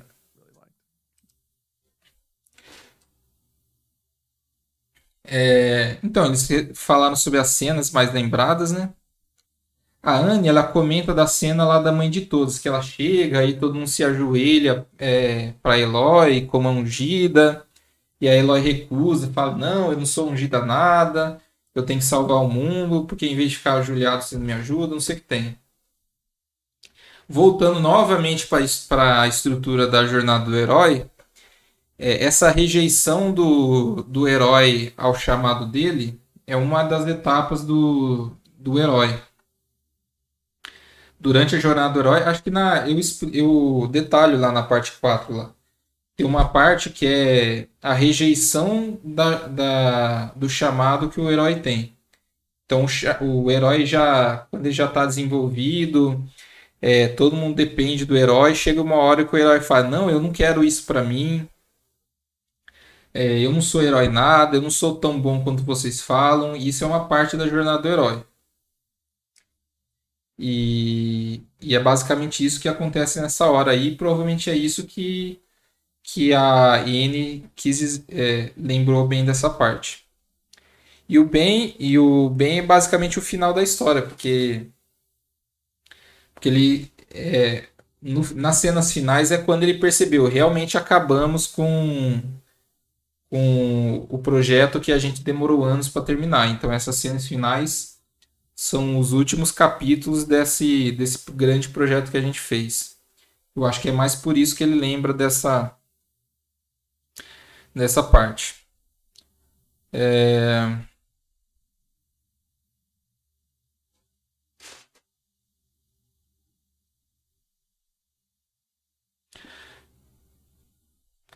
outra coisa que dá para perceber aí. A Eloy cresceu nessa jornada do herói. Só que, como vai ser o próximo jogo? Ela já vai chegar como uma heroína no próximo jogo. Será que o Oeste Proibido vai ser mais desafiador? Ou será que ela vai perder importância no começo do jogo e tentar reconquistar essa importância? O que vocês acham que que vai acontecer? Eu queria ver uns flashbacks. Bruno N. Eu queria ver uns flashbacks da Elizabeth Sobek em uma das guerras contra as máquinas no próximo jogo. Mas acho que não vai rolar. Ó, se rolar alguma coisa, eu acho que vai ser em forma de holograma. Mas eu queria muito que tivesse, talvez até um spin-off sobre o assunto. Eu quero muito um spin-off sobre a Operação Vitória Permanente. Mas não sei se vai acontecer, não. Mas vamos ver. Mas pelo menos um holograma a mais mostrando a batalha, talvez tenha. Acho que pode ter alguma máquina mitológica. Ah, não mitológica, mas inspirada em alguma mitologia pode ser que aconteça. Mas como eu vou explicar num vídeo futuro sobre as máquinas, tem um porquê do formato delas. E a mitologia é uma ideia humana e não uma ideia que a natureza desenvolveu aquela forma. Mas pode ser, por em questão de roteiro, tudo é possível. Eu tenho uma dúvida sobre Eloy, se ela não é filha da Elizabeth, porque o DNA dela é tão parecido com o da Elizabeth. Então, o jogo meio que explica isso. O DNA é parecido porque ela é um clone da Elizabeth. Na verdade, é uma cópia da Elizabeth. O que mostra ali que tem uma diferença de DNA. Mas pode ser. Essa diferença pode ser uma correção da Gaia, um erro de leitura, não sei. Tem teorias para isso, mas resumindo, a Eloy é um clone da Elizabeth. Aliás, vai ter uma pergunta sobre isso depois. Quando a Eloy subiu no Raptor, lá me lembrou o jogo Ark Survival Evolved. É, lembra bem o Ark Survival. Todo mundo que viu um dinossauro ali e já jogou Ark Survivor, já imaginou pulando em cima do dinossauro ali. Eu também, Bruno, seria da hora. Talvez um spin-off, Vitória Permanente, venha com um Killzone. É, uma coisa que eu já imaginava, que pode ser que aconteça com eles. Como eles desenvolveram o Killzone, pode ser que eles façam um Killzone do passado do Horizon, um Killzone da Vitória Permanente. Isso eu acho que eles têm muita capacidade de fazer isso. Fala, Dorval, beleza? Acabei de chegar na live. O que é sobre a live?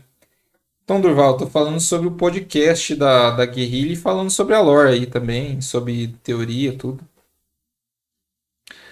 Mas bem, vamos para a próxima pergunta.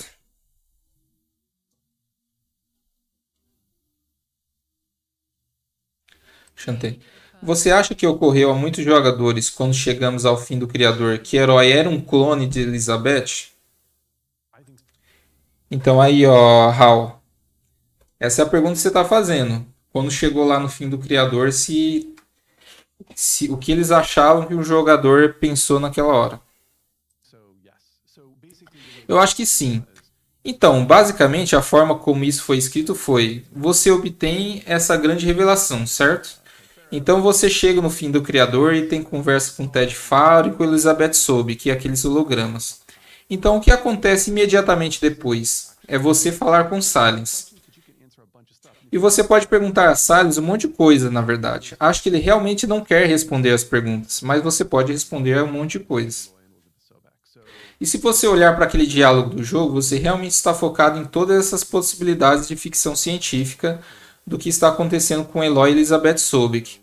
Então minha memória está um pouco turva, mas acho que há basicamente um subtexto como: será que minha mãe ainda está viva?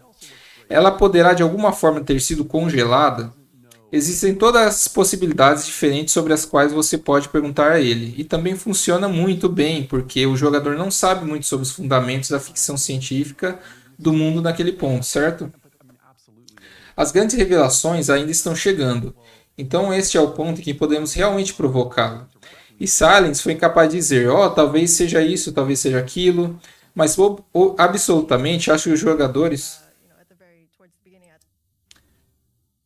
absolutamente acho que os jogadores estavam pensando naquele ponto, tudo bem.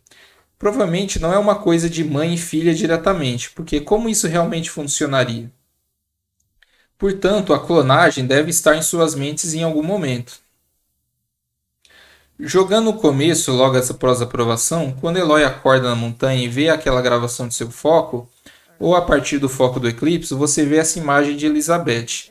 E para mim, como jogador, isso já me fez pensar em quais seriam as possibilidades. Ela obviamente se parece com ela, há algo acontecendo com a combinação genética. Então eu acho que bem no início você está tentando descobrir o que está acontecendo, mas acho que o jogo faz um barulho muito bom em controlar isso e mantém você adivinhando até muito mais tarde na história. Por falar nisso, a coisa toda que funciona é também aquela coisa que Eloy não sabe o que é um clone naquele ponto, certo? Naquele ponto exato, ela não sabe. O que é legal, porque o jogador fica um pouco à frente da Eloy potencialmente. Mas então vemos Eloy ser educado em toda essa base de ficção científica do velho mundo. É bom, porque podemos ter as duas coisas. O jogador pode estar um pouco desconfiado, mas Eloy não sabe. E ainda é prazeroso embarcar nessa jornada intelectual com Eloy e descobrir. Então, aqui eles comentam sobre essas coisas de teoria que a gente inventa, que fez eu criar o canal Topan Thunder God. Basicamente foi intencional, porque ele mostra ali que ele não disse ali na hora ali. Na verdade, ela não aprende naquela hora, ela aprende quando ela vai no, no berço de Elite, né? Que ela descobre que é um clone da Elizabeth. Só que Só que ele não precisou dizer isso naquela hora, porque o jogador já poderia, com as informações que ele tinha, ele já conseguiria saber disso. Então, então isso que ele diz assim é, por exemplo, aquela hora que o Silence fala sobre gente congelada, não sei o que tem. É basicamente pista para colocar a coisinha na cabeça de quem está jogando e ficar imaginando, ah, pode ser aquilo, pode ser isso. Isso é intencional. É por isso que nos grupos de Horizon a gente sempre pede para colocar alerta de spoiler, aviso de spoiler, porque boa parte da experiência do Horizon está baseada nesse mistério. Se a pessoa começar a jogar o jogo já com o mistério resolvido, não, ela perde metade da graça do jogo. Então, aqui eles mostram que esse mistério é intencional. É intencional esse mistério de será que pode ser isso, será que pode ser aquilo. Inclusive, eu acho que esse comentário sobre o Silence de Kyojinira é só balela. Mas vamos ver nos textos, como eu disse anteriormente. Um texto fala sobre preservação de vida, fala sobre terrorista que não queria que isso acontecesse. Então, é uma grande possibilidade essa história de preservação da vida. E como eu disse, nunca vi nada sobre transferência de consciência. Tipo, clonar uma pessoa e transferir a consciência dela para outra. Isso está bem na moda nos jogos. Vídeo Cyberpunk, Valhalla. Mas.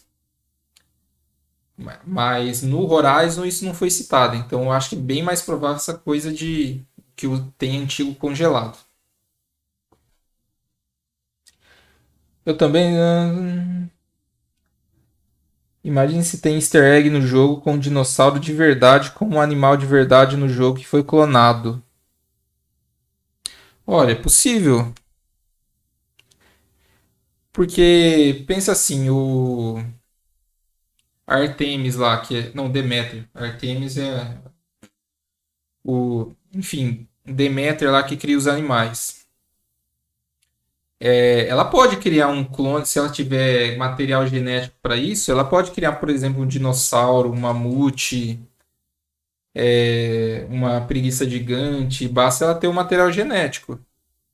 Então é bem possível ter, digamos que Deméter tenha saído do controle de Gaia e quer fazer tudo o que ela quer agora. Ela vai pegar e ressuscitar todos os animais que foram extintos. Desde dinossauro até megafauna, tigre-dente de sabre, mamute. Então Deméter tem. Deméter? Acho que eu tô falando errado. Tem muita capacidade de ressuscitar sim animais extintos. Até porque toda a vida foi extinta. Então qualquer animal ela pode. Não é Deméter, caramba. Deméter é vegetal. Qual é a do animal mesmo? É Artemis? E agora, esqueci. Mas se alguém lembrar aí nos comentários, coloca aí. Mas enfim. É Artemis mesmo. É que eu sempre confundo Artemis com Deméter, mas enfim, Artemis ressuscita, pode ressuscitar qualquer animal. Eu acho isso bem provável. Mas pode ser que ela fuja do controle e ressuscite dinossauro, isso é possível.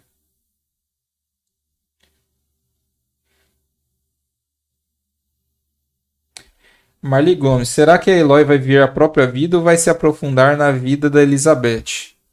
Ó, tudo indica que ela vai viver a própria vida. Ela vê mais a Elizabeth como uma mãe. É como se fosse a mãe dela. Mas acho que ela vai viver a própria vida assim. Não vai acordar como se fosse a Elizabeth. Isso eu acho que não vai acontecer, não. Sound Game. Não pensei em clonagem em nenhum momento. Tava com expectativa dela estar viva. Como ele disse ali, é uma suposição, mas como ele comentou, ele dá a informação de uma forma que se o jogador pensar, ele já pode ter a resposta. E é isso que movimenta o canal do Pantaner God ali, pegar essa informação e tentar pensar nas teorias e imaginar o que pode acontecer. Verdade, se você é clonado, não tem como saber se você é você. Não tem mesmo, tanto porque um irmão gêmeo é um clone. Porque basicamente o que é um irmão gêmeo univitelino, que é o idêntico? O gêmeo idêntico, ele é basicamente um clone do irmão dele, porque é a mesma célula que dividiu e está com o mesmo DNA. Isso é um clone. É como dizer se que um irmão gêmeo teria consciência do outro, mas não é assim que funcionam as coisas. O DNA é só a receita do bolo que vai fazer o corpo da pessoa, por isso que ele fica igual. É diferente do. Já dando spoiler leve de Cyberpunk. Cyberpunk tem a transferência de consciência. Então você pode clonar uma pessoa e transferir a consciência para as pessoas. Mas até hoje não foi falado nada em Horizon. Imagine se as extensões de Gaia fossem assumir a forma física em uma máquina boss deuses gregos. Olha, não é impossível, mas eu acho improvável. Mas seria legal, é uma ideia interessante. Manda lá pra guerrilha. Né? Deméter é o responsável pelas flores metálicas. Será que o próximo jogo falarão mais sobre esse mistério da aparição dessas flores? Eu acho que a gente vai colher essas flores de novo. Eu acho, é uma suposição. Mas é provável que a gente veja a Deméter de novo, sim. Inclusive as flores dela. Mas não sei se vai ter uma resposta para isso, porque eu acho que é só um poema mesmo, é uma manifestação da Deméter para mostrar que ela tá ali. Deméter é a IA que sabe os podres de todo mundo. Ela é uma IA com bastante elo emocional. Se encontrarmos com ela, creio que ela falará bastante coisa do passado. Pode ser, mas é assim como acontece com Cian, vai depender de se ela teve a informação ou não.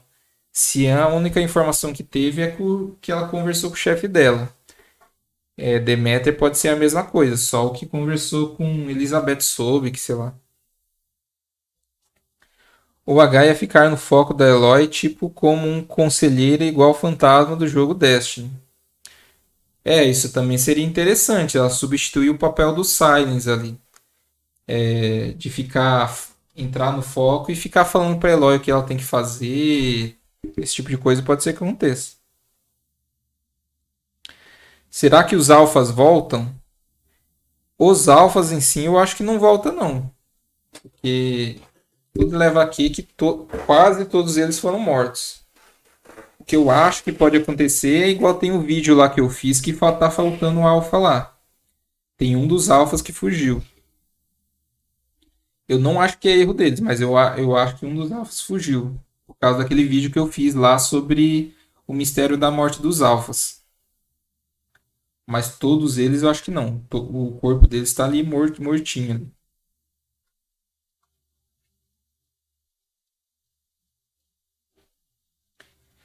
Rodrigo, talvez seja amigo do Ted. A gente tava discutindo esse dia lá sobre como o Ted conseguiu a, a patente ômega. Pode ser que um desses alfas deu a patente ômega para ele, mexeu no sistema lá para isso. Mas bem, deixa eu continuar as perguntas aqui. Eu estou na pergunta de número 11.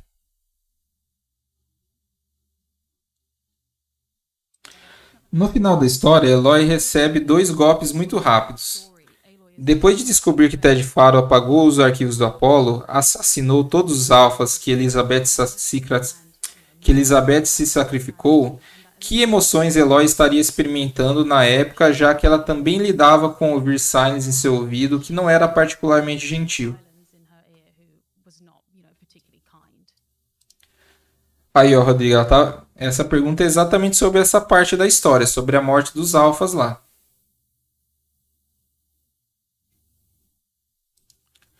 Eu olhei aquele momento no jogo recentemente e acho que aquela pequena troca com Silence realmente diz muito.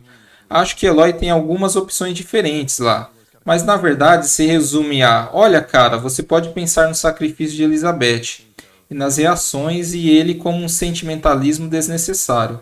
Mas a realidade é que aquele impulso emocional que ela tinha e que deu às pessoas ao seu redor e a necessidade dela de salvar o mundo vem do coração, vem de seu desejo moral e ético de salvar a humanidade. Essa emoção é muito importante, seu cara de coração frio. E esse também é um dos poucos momentos do jogo em que ele cede algo a ela. Quando ele meio diz: sim, sim, tudo bem, talvez você esteja certa. Isso não é uma coisa do Silence para se dizer, sabe? Acho que isso realmente resume, pelo menos, a reação dela à morte genética da mãe. Que é tipo, ela meio que entendeu tudo, certo? Ela entende a importância desse sacrifício e o que foi feito nele e o que significa, em termos de Ted Faro e matando os alfas e tudo mais. Acho que Eloy apenas sente e Eloy também apenas raiva. É assim que aqui está um cara que, por causa do ego e da necessidade de encobrir a própria culpabilidade, assassinou não só a sala cheia de gente, mas também toda a história cultural do mundo, certo? Sim, acho que eles estão muito chateados.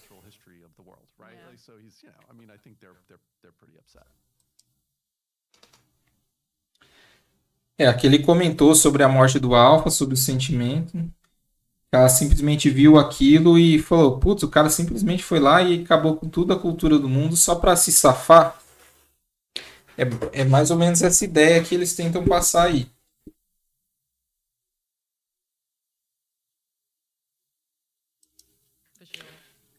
Para mim, quando eu estava jogando e chego naquele momento, é um daqueles momentos em que, mesmo depois de desligar o jogo e ir embora, isso está apenas incomodando no fundo da sua mente, apenas te assombrando. Tipo, não acredito que alguém faria isso. Absolutamente sim. Quando estávamos desenvolvendo isso, tipo, muitas dúvidas sobre como os hologramas do jogo realmente seriam exibidos. Obviamente, existem esses momentos cinematográficos desenvolvidos ao longo do jogo e existem esses hologramas azuis, certo? E não tínhamos certeza de como eles ficariam. Mas acho que nesse momento é o momento em que os hologramas realmente funcionam. Porque é como se você estivesse na sala. Você vê aquelas pessoas sentadas, então você realmente as vê morrendo na sua frente. E é aí que eu fico tipo: meu Deus, estou feliz por termos feito isso, tipo, dessa maneira. E em vez de tentar fazer um tratamento mais cinematográfico disso, porque simplesmente torna mais eficaz estar lá. No momento sim. Sim, porque você ainda está controlando Eloy nesse ponto e pode andar pela sala, mas, mas não pode fazer nada sobre o que está vendo. Você apenas tem que deixar acontecer. Aqui eles falam sobre os hologramas do final lá, que o Ted Faro mata todo mundo. Eles deixam claro que a sensação que eles queriam passar, essa sensação de puta, o cara fez isso por pouca coisa, ficar com raiva do Ted Faro. Isso é a sensação que eles querem passar. Eles também comentam sobre a ideia do holograma, de não fazer só uma cutscene lá e você assiste o que aconteceu. O holograma ele permite que a pessoa dê a volta, investigue o que aconteceu, que é o que foi o que a gente fez lá no vídeo da morte dos alfas.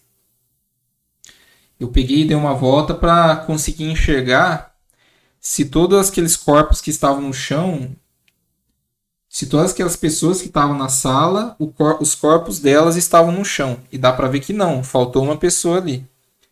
E talvez isso seja a intenção deles ter feito o holograma da forma que foi.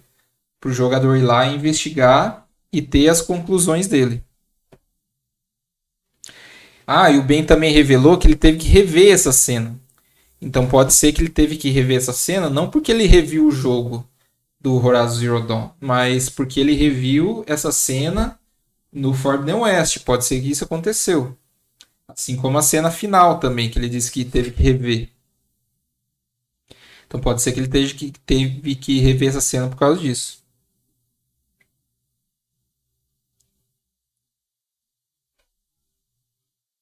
Comentário, não tem ninguém. 12ª pergunta. Que tipo de encerramento Eloy conseguiu por ser o único a derrotar eles?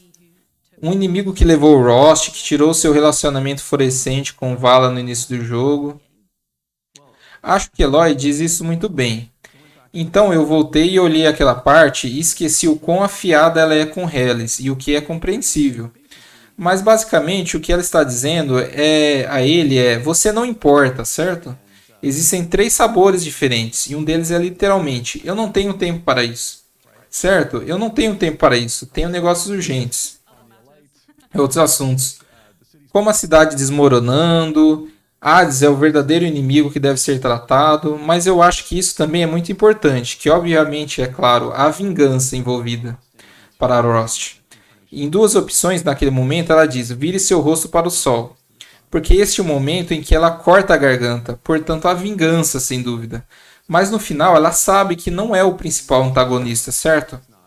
Hades é o responsável por tudo, e não Hellis. Hellis é um idiota. Afinal da conta, Hellis é um idiota. Ele é um idiota. Alguém que foi usado para esse fim. E ela até diz isso. Ela diz: você não é o escolhido, Hades. Você não é escolhido, Hellis. Hades escolheu você porque você é um tolo. E a mensagem que esse cara será relegado para a lata de lixo da história. E essa é exatamente a mensagem certa. Porque ela tem coisas realmente importantes para fazer ao longo do caminho. Então, aqui teve alguém que comentou num vídeo recentemente sobre Hellis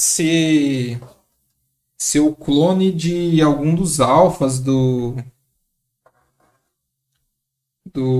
qual alfa que ele falou mesmo? Acho que é do Travis Tate.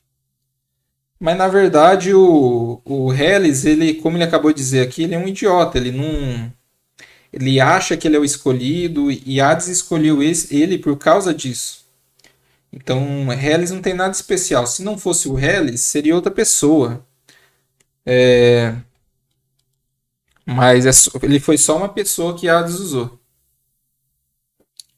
Também não acho que ele seja clone de ninguém, nem alguém melhorado geneticamente. Ele é só um soldado que o Hades usou.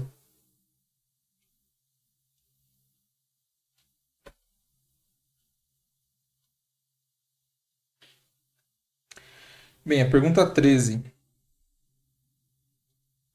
Sim, a equipe deu ao jogador a oportunidade de visitar o túmulo do Rost durante o jogo, onde Eloy o atualizaria sobre o que estava vivenciando, o que estava acontecendo no mundo. Que impacto você acha que isso teve nos jogadores? Eu acho que poder voltar e visitar Rost em vários pontos do jogo realmente mostra o impacto que Rost teve na vida de Eloy. Seu envolvimento real na história parece que termina bem cedo com a aprovação, mas você vê apenas o quanto Ross significava para ela, o quanto ela se importava com ele e quanto ele a ensinou. Todas aquelas lições que ele ensinou a ela, e para mim é um momento introspectivo e reflexivo legal para ela, porque na maioria das vezes durante o resto do jogo, ela está muito focada e motivada, e se concentrando no que ela precisa fazer a seguir, que ameaças ela está enfrentando, mas esse momento permite que ela pare um pouco e apenas converse com ele e se conecte com ele e lhe dê as atualizações sobre o que está acontecendo. Mas uma coisa que realmente é interessante sobre o relacionamento de Eloy e Rost é que Rost é em essência, ele era muito Nora. Ele acreditava que de todo o coração nas tradições de Nora e em suas leis, e como Eloy é uma exilada e com foco, ela sabe muito mais sobre o mundo. Ela nunca concordou com esse ponto de vista e nunca poderia. Então ela se preocupa muito com ele, ela sente falta dele, mas ao mesmo tempo há sempre uma sensação do que eles nunca poderiam se entender totalmente, que nunca entenderiam em sincronia dessa forma porque eles apenas tinham diferenças de crenças. feeling that they could never fully understand each other, that they were never in sync in that way, because they just had these differences of their beliefs.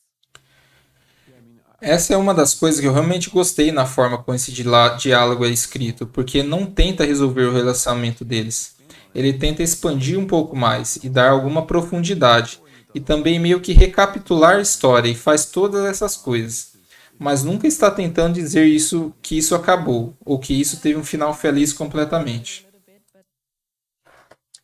Então, aqui basicamente eles comentam sobre o túmulo do Rost, sobre eles fazer uma recapitulação da história pelo túmulo do Rost, para mostrar que a importância do que o Rost teve na vida deles. E, e novamente reforçar que não faria sentido o Rost continuar na história. Porque, como eles acabaram de dizer, o Rost é muito Nora. Ele não ia de jeito nenhum querer sair da terra dele que não fosse além do que as matriarcas permitiriam. Que foi o caso do exílio dele. Então, não teria mesmo por que ele continuar na jornada da Eloy, sendo que ele não quer sair de perto da Terra Sagrada.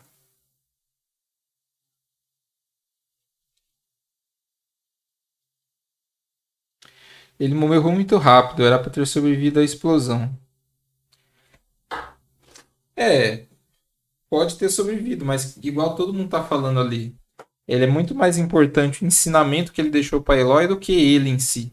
Então não tem problema mais ele estar morto. Porque todo o ensinamento que ele teve, ele passou para Eloy. O conselheiro do Avad é o mesmo modelo de personagem do General Harris. É o mesmo modelo, mas ali eu acho que não significa necessariamente ser clone, se for isso que você está pensando. Mas é uma observação importante, são o mesmo modelo. Mas eu acho que é mais um reaproveitar o modelo.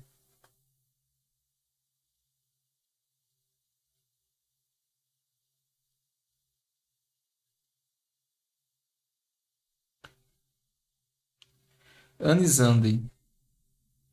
Você já estava falando um pouco sobre isso, mas como a equipe decidiu que Elizabeth deveria ser aquela que realmente se sacrificaria? Acho que para nós ficou claro que ela precisava de uma morte heróica. Quero dizer, não há como ela acabar sendo invadida pelo enxame. Essa parece ser uma maneira muito mundana de ela morrer no contexto do que estava acontecendo com todos os outros. Também tinha que ser algo para Eloy sempre aspirar. Não pode apenas que Eloy estava brincando de tentar seguir o exemplo de Soulbeck. Tinha que ser um exemplo de Soulbeck, é um modelo sempre. Que tudo que ela faz está a serviço da humanidade. E parecia que tinha que haver esse tipo de momento. Agora que também tem uma sementinha bacana, claro, que queríamos plantar em termos de local de descanso de sua mãe genética.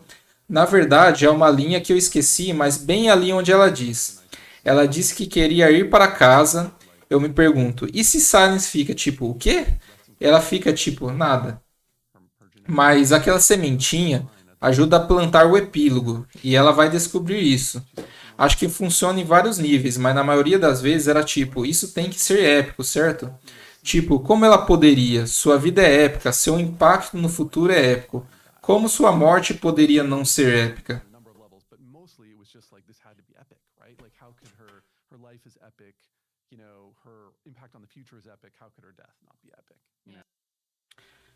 Então, basicamente aqui eles explicam ali que não tinha como a morte da Elizabeth Sobek não ser épica.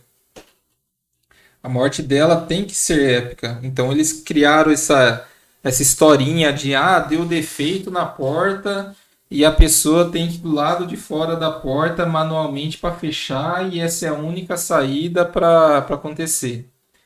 Isso, para quem assistiu o filme Armageddon, não sei, que é aquele filme lá que o asteroide vai chegar na Terra, aí eles chamam um pessoal de um poço de petróleo para furar o asteroide, para colocar a bomba lá. Aí no final a bomba dá um defeito que aí o herói tem que ficar lá no meteoro para apertar o botão da bomba. Essa é a mesma ideia que tem aqui no caso da morte da Elizabeth. Eles tinham que falar, ela vai morrer pelo enxame. Vamos colocar um negócio mais épico aí. Aí inventou essa historinha da porta dando defeito. Para mim, isso é mais uma preguiça de roteiro, mas se isso for verdade, né? Mas como eu disse lá no meu vídeo de teorias lá sobre a Elizabeth ser ou não vilã, pode ser que tá tudo planejado ali. Ela saiu ali, inventou a desculpa da porta com defeito para concluir algum plano dela, alguma coisa assim. E outra observação que ele fala aí é sobre colocar a sementinha sobre o local de descanso da Elizabeth Sobek. Porque para quem viu o vídeo lá de possíveis locais de Horizon Forbidden West, eu mostro lá que o rancho que tem a cena final fica lá em Carson City, que fica no Oeste Proibido. Então provavelmente a gente vai passar por esse local ainda no próximo jogo. Então, pode ser que essa sementinha que ele quis pôr de colocar o local de descanso ali seja alguma ideia de roteiro que a gente vai ver no próximo jogo. Pode ser que aconteça.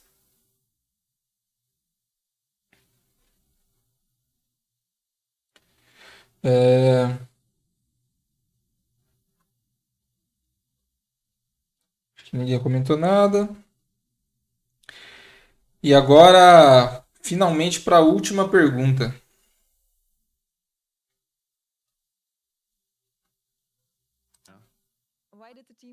Por que a equipe escolheu aquele momento como o final da história?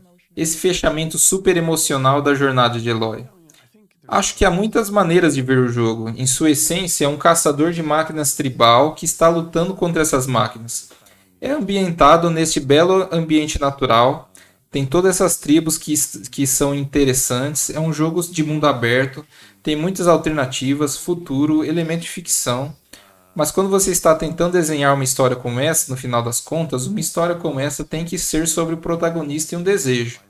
E o desejo de Eloy é muito simples. Acho que eu mencionei isso antes. Ela quer sua mãe. E tudo meio que vem disso.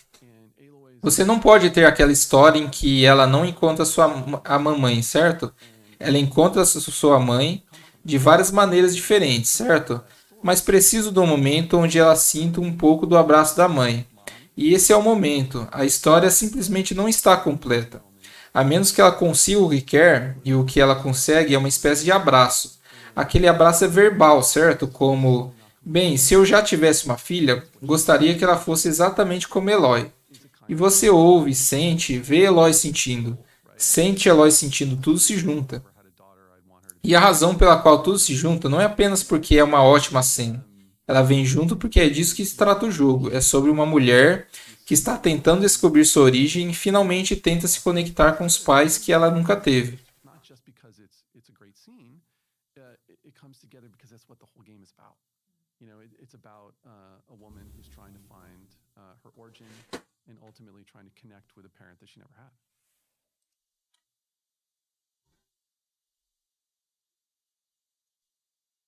E aqui eles mostram aqui sobre o objetivo emocional do fim da história da Eloy. Aquela cena lá que ela encontra a mãe, que eles tentam colocar no início do jogo, que eles querem dizer que o objetivo da Eloy é encontrar a irmã dela, saber a origem dela. Que é o que ela pergunta lá quando é pequenininha lá pro Rost. E depois termina o jogo com ela meio que dando um abraço verbal na mãe dela. É a mensagem que eles querem passar do jogo e é aquilo que se encaixa na estrutura da jornada do herói. O herói ele precisa de um objetivo para ser alcançado lá no final. Senão a história fica rasa, ela precisa de um objetivo. E esse foi a opção escolhida para o jogo. Que ela conhecesse sua mãe e no final terminasse com ela falando com sua mãe.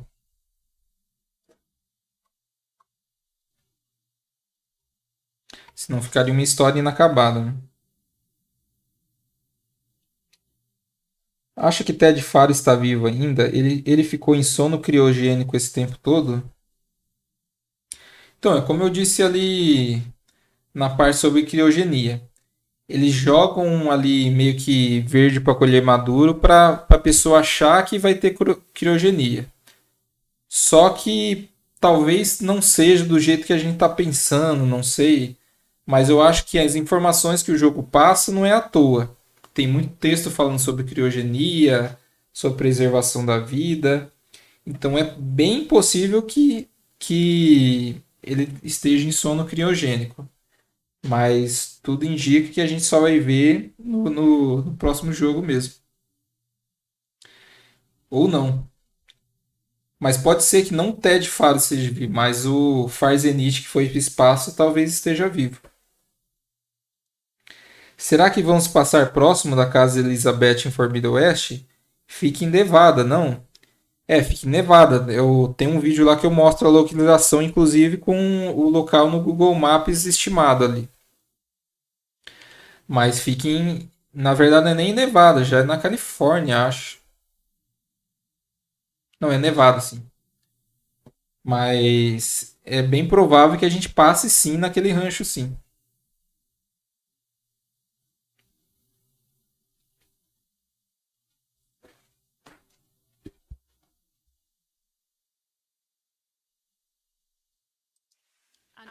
E agora vamos começar a encerrar esse episódio, mas esperamos que você tenha gostado, se juntar a nós nesse mergulho profundo na origem da Eloy.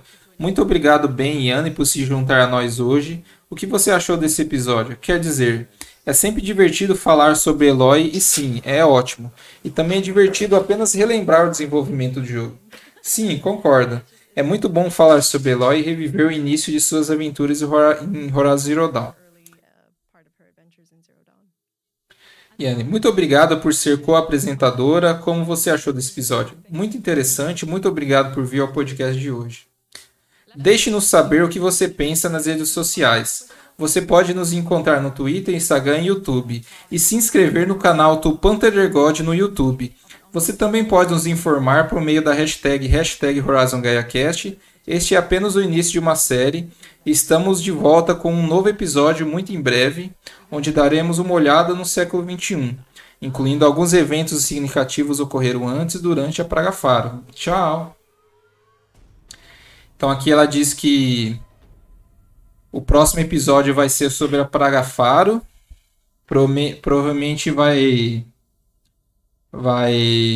ser sobre igual naquela divisão que eu fiz da série. Provavelmente vai ser igual a parte 2 lá que fala sobre o Zero Dawn. E sobre os antigos também. Parece que vai falar sobre os antigos, talvez curiosidades, criação do mundo, etc. Você viu que ela falou ali, não sei se vocês prestaram atenção, mas ela falou para se inscrever no canal Tupantember God. Acho que todo mundo está comentando aqui é inscrito, porque eu habilitei só para inscrito comentar, mas se inscreva no canal, curtam o vídeo, ajuda bastante. Que mais? Mas enfim, é isso. Se fosse muito rápido essa live que eu estava fazendo, eu até pensaria em completar falando sobre as postagens do PlayStation Blog, esse tipo de coisa, mas já tá 2 horas de live aqui quase.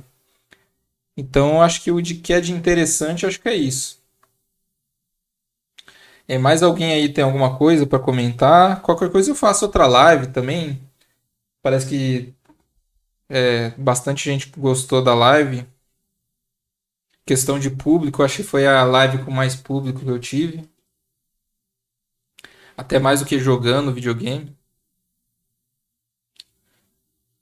Mais uma pergunta: tem alguma chance da Gaia ser trazida de volta? Porque seria top ter Gaia, tipo Tony Stark com Jarvis. Essa é uma grande possibilidade. Tanto que tem aquele módulo que cai lá da Gaia, lá no território, na tribo Banuk lá. Tem aquele módulo que cai. Pode ser que ela recupere aquilo lá. Mas enfim, tem várias possibilidades. Só que eu acho que ela só vai recuperar Gaia depois que derrotar de vez o Hades.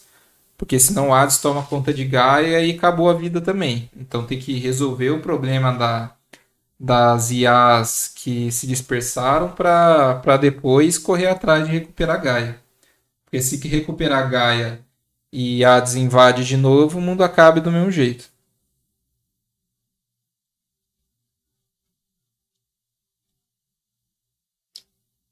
Próximo episódio será top. Esse próximo episódio vai ter bastante curiosidade sobre o mundo antigo.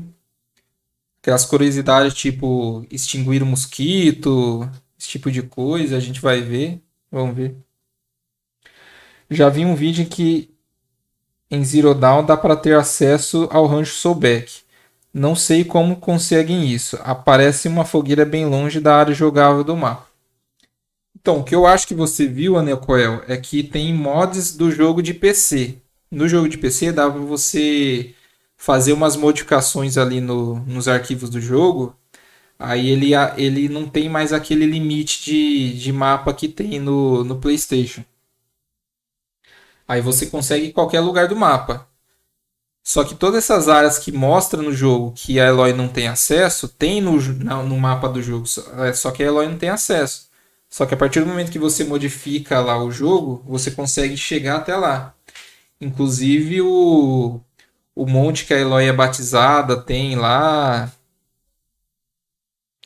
é, Tem área de teste dos jogadores, então isso tem sim. Só que é só com mod. Então só se você estiver jogando no PC e modificar o seu jogo, você consegue ter acesso. Em um outro canal do YouTube, vi um cara usando crack na versão PC de Horizon e o rancho da Elizabeth fica ao sudeste do mapa do jogo. Eu já vi esse do usando esse mod no PC. Inclusive eu consigo fazer. Talvez eu faça um vídeo só com esses mods aí.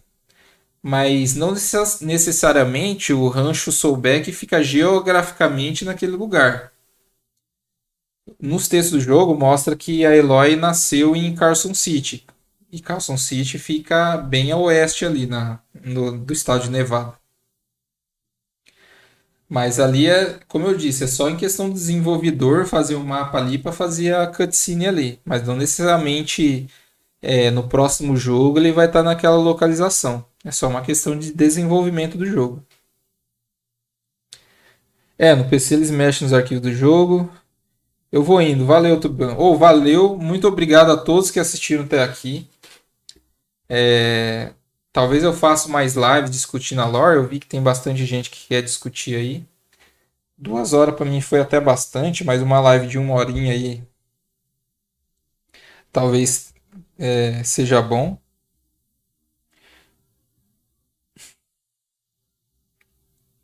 Existem mapas com localizações de documentos e pontos de áudio. Faltaram vários para eu achar. Existem sim. Se você achar na internet mapa completo de texto do Horizon, tem bastante. Até no Wiki lá também. No Horizon Wiki tem a localização deles lá.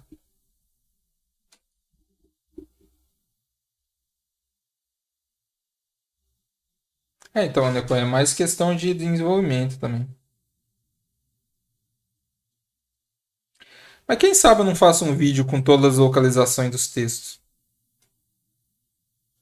Até eu tenho que pegar aqui na versão de PC que eu tô sem texto nenhum da versão de PC.